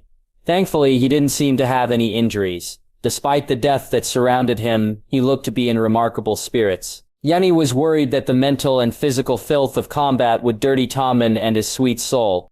Jaime smiled slightly. No, they haven't. Yours, on the other hand, were quite impressive. I have you to thank for that, Tommen said, nodding to Chiweimi. I used everything you taught me over the past year. Cerebrandon did say that I have the makings of a great warrior. High praise from him, Jemmy said. The man's been through 4 wars and has seen many great warriors. If he says that, then I doubt many would disagree. What were you and Cerebrandon talking about? Tommen asked curiously. He wanted my opinion about what our next course of action should be. Jaime said easily, Septus Roland and Lord Tarley have reached the Isle of Faces, and so far, we're just missing 13 knights and the Septon himself. Where's he gone? Tommen asked. He just abandoned his men? Jaime shook his head, gazing across the battlefield as bodies were stripped and men collected loot. There were some things about war that just didn't change. Men who died, no matter how bravely, still had their corpses looted by survivors. That was just the way things were. Only truly special and recognizable men, such as Ser Barristan or the king himself, would have been left alone. He's gone after the king, Jaime said seriously. Left the rest of his followers here to regather their force. According to the spymaster, the bulk of the High Sparrow's force scattered after their defeat at the Isle of Faces. Tommen nodded, now understanding. They went home. Probably, Jaime said, nudging a body with the toe of his boot. Look at them, Tommen. They're not fighters. No armor, poor weapons. Having faith is one thing. Believing that it can keep you safe on a battlefield is a foolish fantasy. Tommen nodded again. Then why did they fight? Because stupid men do stupid things, Jaime grunted. And because the High Sparrow knows how to wield his authority, or to make himself look like he has authority. Do you understand? Not really, Tommen admitted. Men like the king and your Uncle Tyrion, they have real authority. They know it and others recognize it. That's why they can give a command and have it carried out without question. Jaime explained. Their reputations also help. The same with your grandfather. But his reputation was built on fear. The High Sparrow has set himself up to look like he knows the will of the gods. And men like this, Jaime said, nudging the body again, believe that he does. Why does the High Sparrow want the king dead? Tommen asked, changing the subject as their horses were brought to them by a squire. The king has done nothing but good. Think through it, Jaime said, feeling like Tyrion for a moment. Does it have to do with who he is? Tommen asked. It does, Jaime answered as they mounted. Where is he from? The origins of a man mean much. The king is from the north, Tommen said after a while. Maester Craylan says that most of the north still worships the old gods. If the High Sparrow has revived the faith militant, he is doing so because he believes the king to be a non-believer of the faith of the Seven. Jaime clapped his nephew on the shoulder. As I said, Tommen, faith makes men do stupid things. Eddard Stark. A message, Lord Stark, Byron said, handing the Lord of Winterfell a small raven scroll. Ned was in the middle of dinner with his family, so the message had to be urgent for the maester to interrupt the Northern Lord while he's eating. The scroll itself was sealed with black wax, marking it as a message from the Night's Watch. Thank you, Ned said with a slight nod before cracking open the tiny scroll and holding it up to his face. Kat, sitting next to him, stopped eating and waited for her husband to tell her what had happened. If the maester was interrupting them during dinner, then the message had to be important. When Ned finished reading, he set the message down and tapped the table thoughtfully. What's happened? Kat asked. I've been asked to meet with the king beyond the wall, he answered quietly. His request, according to Small John Umber, he also mentions that the Lord Commander won't let them through unless I'm there. Anything about Jon? Kat asked. Ned was still surprised by the turnaround that his wife had made in such a short amount of time. For so long she held a hatred for Jon because of what she believed he stood for. However, now that she knew who Jon was and why Ned was so adamant about keeping him around as he grew up, she has come to care for him as one of the family. Ned wasn't sure if she loved him like she loved any of her children, but she saw him as a Stark, which relieved an enormous amount of stress from Ned's shoulders. He shook his head. Nothing, but Small John did confirm the size of the Free Folk host. 100,000. Kat's face lit up in surprise. So many? Ned nodded. We should count ourselves lucky then, that their leader is taking a peaceful approach. It won't be peaceful so long as they remain beyond the wall, Usse said, walking up behind the nobles. Sorry to interrupt, my lord, my lady, but I saw the old man hand Lord Stark the message. Your thoughts would be most helpful, Osha, Ned said. Mance raiders ask for my presence. Osha nodded. Sounds like Mance. She grunted. He's a thinker. What did you mean that the free folk won't be peaceful? Kat asked. I heard a phrase from Luwin that a cornered rat will show fight, Osha said, crossing her arms. There's still a lot of hate between those south and north of the wall. If the Watch won't let my people through freely, they'll force their way through. That's more bodies that aren't guarding the wall against the others. You must go, father, Bran said, rolling up to the group. You must be the one to smooth friction at the wall. Ned gazed at Bran for a moment before looking at Kat and Osha. They all looked to agree with one another. At the same time, Ned had no intention of turning down the king beyond the wall. The man had 100,000 wildlings at his back. That was not a man Ned felt comfortable making angry. Not when he could barely call upon 10,000 men spread out across the vast region that is the north. Osha, tell Eddard that I wish to see him, Ned said before turning towards Bran. What will you be doing? I will remain here, Bran said. I have a lot of work to do. Ned raised an eyebrow, but dropped the subject. After speaking with his son when he returned, he had given up trying to understand him and his strange way of speaking in riddles. All he knew for sure was that his son was on the side of the living and was very powerful, much more powerful than his outward appearance showed. Very well, I leave the day after tomorrow for the wall, Ned promised. I have ravens to send, and Eddard needs to rally a guard. Many things are in motion, father, and you, Jon, and Robb all have important parts to play, Bran said, gazing steadily at Ned. If any one of you fails, then the world will fall. Line break. My lord, Eddard Stark said respectfully as Ned emerged from the main keep. The courtyard was bustling with activity. Guards were preparing their horses while servants ran around, loading carts with food for the long journey north. As always, Ned's wife was in the center of the activity, directing servants like a proper ruler of the household, along with the 24 guards that would be accompanying the Lord of Winterfell.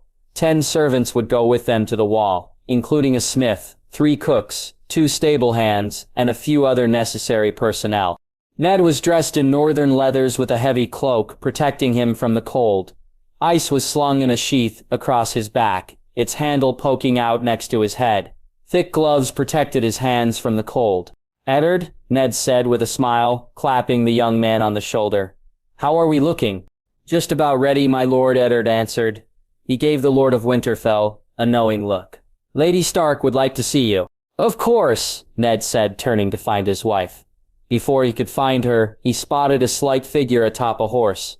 They wore riding clothes and a heavy winter cloak. Under the cloak was an unusually thin sword. You can't come, Ned said, looking up at his daughter. I want to, Arya replied, stubbornly. Arya, I don't know what I'll be facing at the wall, Ned answered with a firmer tone. I can't keep one eye on you while I try to keep the wildlings and the Night's Watch from killing each other.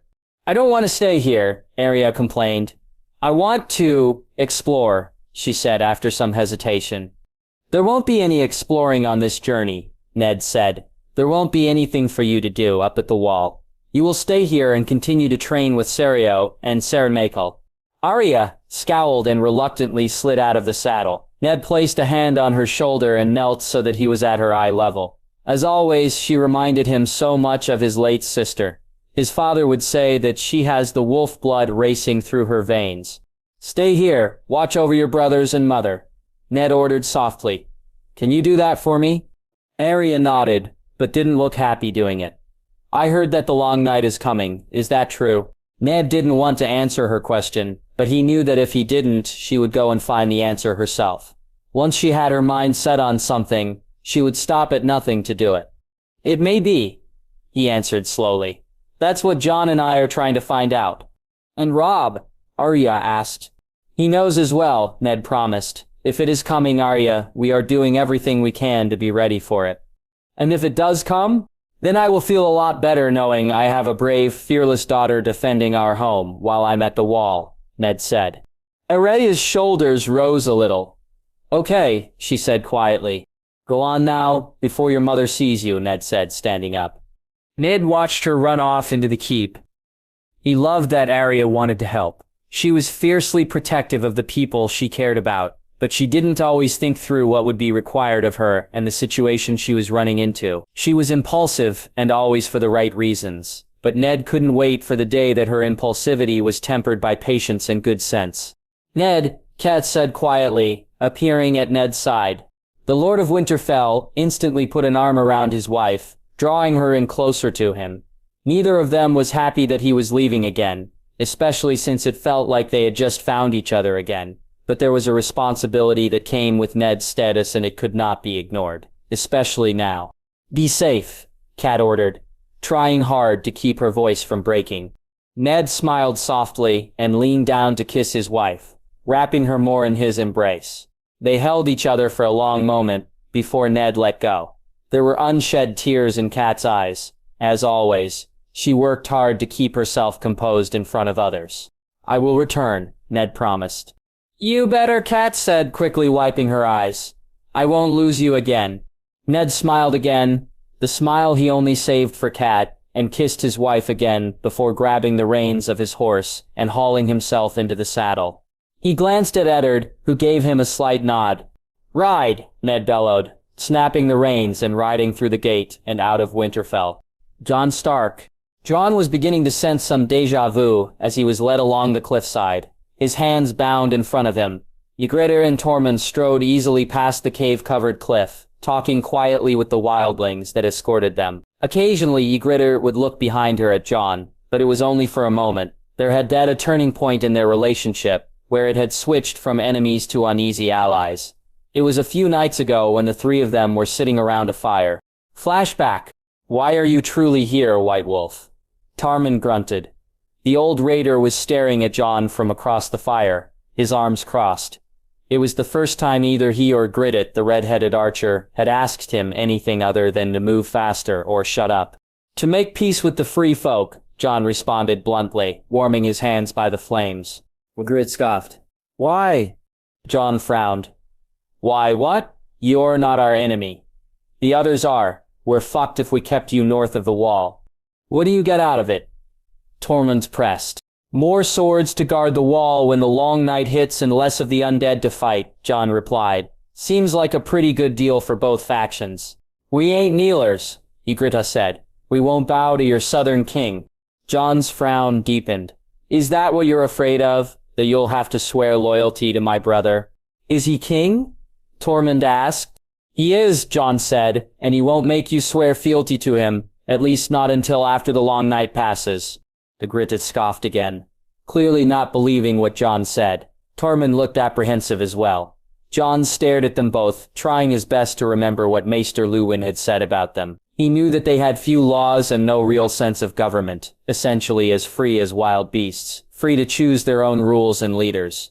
Given their argument, they must believe that Robb will force them to pledge fealty to them if they manage to get south of the wall. "If you don't want to kneel before my brother, you don't have to," Jon said gently.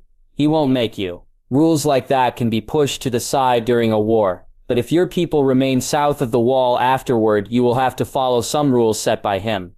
"What if we don't want to?" Tormund challenged. Jon shrugged. "Fine, but you can't stay in my brother's kingdom," he replied simply. "You have to understand that you can't bring your customs south of the wall and expect nothing to change. You wouldn't like it if my brother brought his armies into your lands and tried to change the way you live, would you?" "I'd put an arrow through his eye," Ygritte said seriously. "I'm sure you'd try," Jon conceded. "There has to be some respect from both sides." "I've never met him," Tormund growled. "Why the fuck should I respect him?"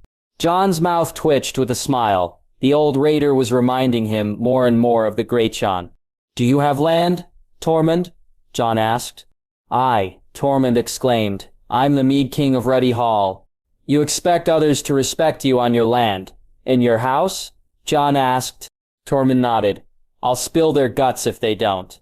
"Aye, you would take respect if it was not given. My brother will do the same if he must." "He was not given his crown," Jon explained. "He won it through battle and blood. That's why he deserves respect. He's letting you south of the wall even though you've always been his enemy.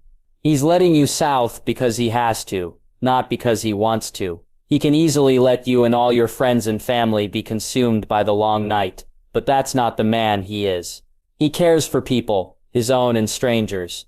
He'd help you even if you didn't fight for him. Keep that in mind when you finally pass under the wall. You're on my brother's land, and you damn well better give him his respect." Tormund raised an eyebrow and stared at Jon, sizing him up. After a while he nodded slowly. "Well said, White Wolf," he grunted. "I'll show your brother some respect, but you better be right about him." "If I'm not, then we'll all die anyway," Jon said grimly. "We couldn't wish for a better leader." "Why do you say that?" Ygritte asked. "Because my brother has faced down death before, and he's emerged victorious," Jon said. "He won't hesitate to do so again." Flashback. Since that conversation, Jon could feel his relationship with the two raiders thawed to the point where it almost seemed friendly at times. Unfortunately, that was a short time. As soon as the trio came into view of the sentries protecting Hardhome, he had almost been killed on sight for being dressed as a man of the Night's Watch. It was only because of Tormund and Ygritte that he wasn't. The two had managed to convince the others that Jon was actually a Southern lord, and not a crow, and that he was there to speak with Mother Mole. The wildlings almost didn't believe Tormund or Ygritte until they saw Ghost. For whatever reason, he changed their minds. "Do I need to be bound?" Jon grumbled. "Yes," Tormund grunted, looking over his shoulder at Jon. "For the safety of Mother Mole," Jon huffed. "I'm here to talk to her, for fuck's sake." "Don't need your hands to talk," Ygritte tossed over her shoulder. "What? Are your delicate wrists hurting?" Jon shook his head and focused his attention on the massive cave that was getting closer. There was a large crowd spilling out of the entrance, and Jon could hear some sort of chanting or preaching coming from the inside. He nodded towards the cave now. "Mother Mole?" he guessed. "Aye," Tormund answered. "She's a woodswet." The old raider seemed to catch himself before continuing. "She believes that she can see the future, and has convinced the buggers here that they'll find protection here in the caves." "We will," one of their wildling guards growled. "You should be trying to get south of the wall with Mance," Ygritte argued. "You're fucking rabbits sitting here." "We do what Mother Mole tells us to do," the guard spat back, glaring at Jon. "You better hope you're the one, Crow." "I'm not a crow," Jon sighed. The wildling grunted as the small group finally reached the crowd and the guards began to push their way through. There was a lot of cursing and shoving. A few knives and daggers were almost pulled. But Jon, Tormund, and Ygritte finally found themselves at the front of the group. A great fire burned cheerfully in front of Jon, and sitting on a rotting stump on the other side was one of the oldest women Jon had ever laid eyes on.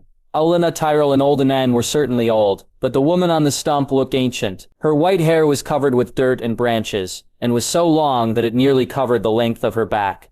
Her face looked to be hundreds of years old, and Jon could just barely make out two tiny black orbs that were her eyes. She had only a few teeth to speak of, each yellow and cracked, and they helped pull together her image of a crazy old woman. "Mother Mole," the wildling guard said reverently, "we have brought you the White Wolf." "What do you want with Ghost?" Jon said, tensing slightly. "Ghost may be a White Wolf, Jon of Long Lake, but he is not the White Wolf." Mother Mole responded, smacking her lips happily and leaving a trail of saliva down the corner of her mouth. She raised her gaze and looked out over the crowd. "Just as I have said, the White Wolf has arrived, and soon so will the ships that will save us from the great darkness." "Mother, how do you know he's the one?" one raider asked, glaring distrustfully at Jon. "He's dressed like a crow." "I'm not a fucking crow," Jon growled. "I am a lord of the north, and I am here to make sure that you get south of the wall before the others get you." "Now, why would you do that?" another raider snapped. "All you southern fuckers do is kill us." There was a chorus of agreement from the others in the cave. They had no love for anyone who guarded the wall or those who hid behind it. Jon represented both those factions since he was a southern lord, and dressed like a man of the Night's Watch. At this point, Jon was just waiting for the blade of a dagger to slide between his ribs. Mother Mole staggered to her feet and raised her hands to the crowd. "I have told you that the White Wolf will lead us south, to safety. Here he is now and you are ready to kill him," she said, scolding her followers. She turned towards Jon. "You, Jon, son of Lyanna, and Rhaegar, protector of the free folk, will see us safely south." "How do you know about my par? How do you know about them?" Jon demanded. Mother Mole smiled, showing off her 3 teeth in all their yellow, slimy glory. "I have seen much, Jon Stark. I know of the sword you and your cousin carry, forged in dragon fire and magic. I know of the dragons on the island of Black Smoke. I know even of the tiger that will be born today, that will later bring death and chaos on the 7 kingdoms." Jon narrowed his eyes. What do you mean? What tiger? Mother Mole shook her head. It is only what I have been shown, White Wolf. Only time will show the gods will. And if you're wrong, Jon challenged. I wasn't wrong about you, Mother Mole said almost smugly. Nor was I wrong about the Iron Man that now approaches our shores. Iron Man? Jon muttered, turning to look over his shoulder. Out in the ocean, he could just make out the masts of a ship. Then another 2 came into view. Soon, there were 6 in total. The sails were pitch black, meaning that they could have only come from Eastwatch by the sea. Small Jon got a raven to Eastwatch. Yes, the young giant did well, Mother Mo said. We have been waiting for you, White Wolf, to lead us to safety. Now that you are here, we can now leave. This all could have been saved if you joined Mance in the first place. Ygritte argued. Perhaps not, Mother Mo said, looking a little smug. But what's done is done. Ygritte went to argue again, but Tormund laid a large hand on her arm. Let it go, lass. They're leaving, and that's what Mance wanted.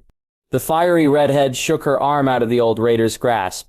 Still, it was fucking foolish that they needed the permission of a southern lord to get to safety. Tormund shrugged. It was obvious that the old man wasn't all that troubled by Mother Mo waiting until Jon showed up to direct her followers to go south. So long as they were waiting around to add to the ranks of the undead, he didn't care what they wanted. Come on, Jon ordered, beginning to shoulder his way through the crowd. Let's go greet this Iron Man. Line break. Jon was beginning to become a believer in Mother Mole's predictions. Cotter Pike, a bastard from the Iron Islands, reminded Jon of Sir Alliser Thorne. He was hard and rough, with a bold tongue that gave voice to his every opinion, good and bad. He looked like a man who had spent years on the wall, and Jon could tell that he was a veteran of dozens of battles, just by the way he commanded his men. Just row to the bloody ships, and get your arses back here. Cotter barked, as the rowboats set off. We ain't got time to fuck around. Did you have any trouble getting here? Jon asked. He and the commander of Eastwatch by the Sea stood off to the side as wildlings, laden with weapons, armor, and food, lined up to be ferried to the 6 ships. According to Cotter, they would have just enough space to get the 1,000 or so wildlings, along with the giant living with them, on the ships and south of the wall. There's always trouble on these waters. Cotter spat. Nearly hit one of those damn Ebenese whalers on the way, but the fleet made it in one piece. Thank fuck. Have you heard anything from Castle Black? Jon asked. Anything about my father or uncle? There are rumors that Ned Stark will be heading towards the wall soon, and Benjen heading south. Cotter grunted. Rumor is that the king beyond the wall wants to speak with Lord Stark. Jon nodded. He does. About what? Getting the wildlings south, Jon said. We need them to get through the wall. I'll take your word for it, Cotter said before turning his attention briefly to the rowboats returning. Took you lot long enough. Did you take a break to fuck each other before coming back? Wisely, the sailors decided not to answer, and instead worked with the wildlings trying to get in the boats. It seems you didn't need much convincing, Jon noted. We trade with these lot from time to time, Cotter said gruffly. They ain't bad if they ain't trying to kill ya. Fair, Jon conceded, glancing towards Tormund and Ygritte. Both warriors were deep in conversation with a giant by the name of One-One. One-One, the shortened version of his name, was at least 14 feet tall and said to possess the strength of 12 men. Tormund vouches that the giant is passive, but Jon still wants to keep an eye on the thing. Anything that can rip a man in half using strength alone is not something Jon wants to turn his back on. Do you have any idea how we'll get the giant on board? Jon asked curiously. Cotter glared at the giant. Fuck no, he grumbled, spitting into the water. Should have brought the Debunnies fuckers with me. They know how to deal with big things. It'll be a tight fit, Jon chuckled. Hope you got friendly with the girl and the old fucker. Cotter grunted. You're about to get a lot closer.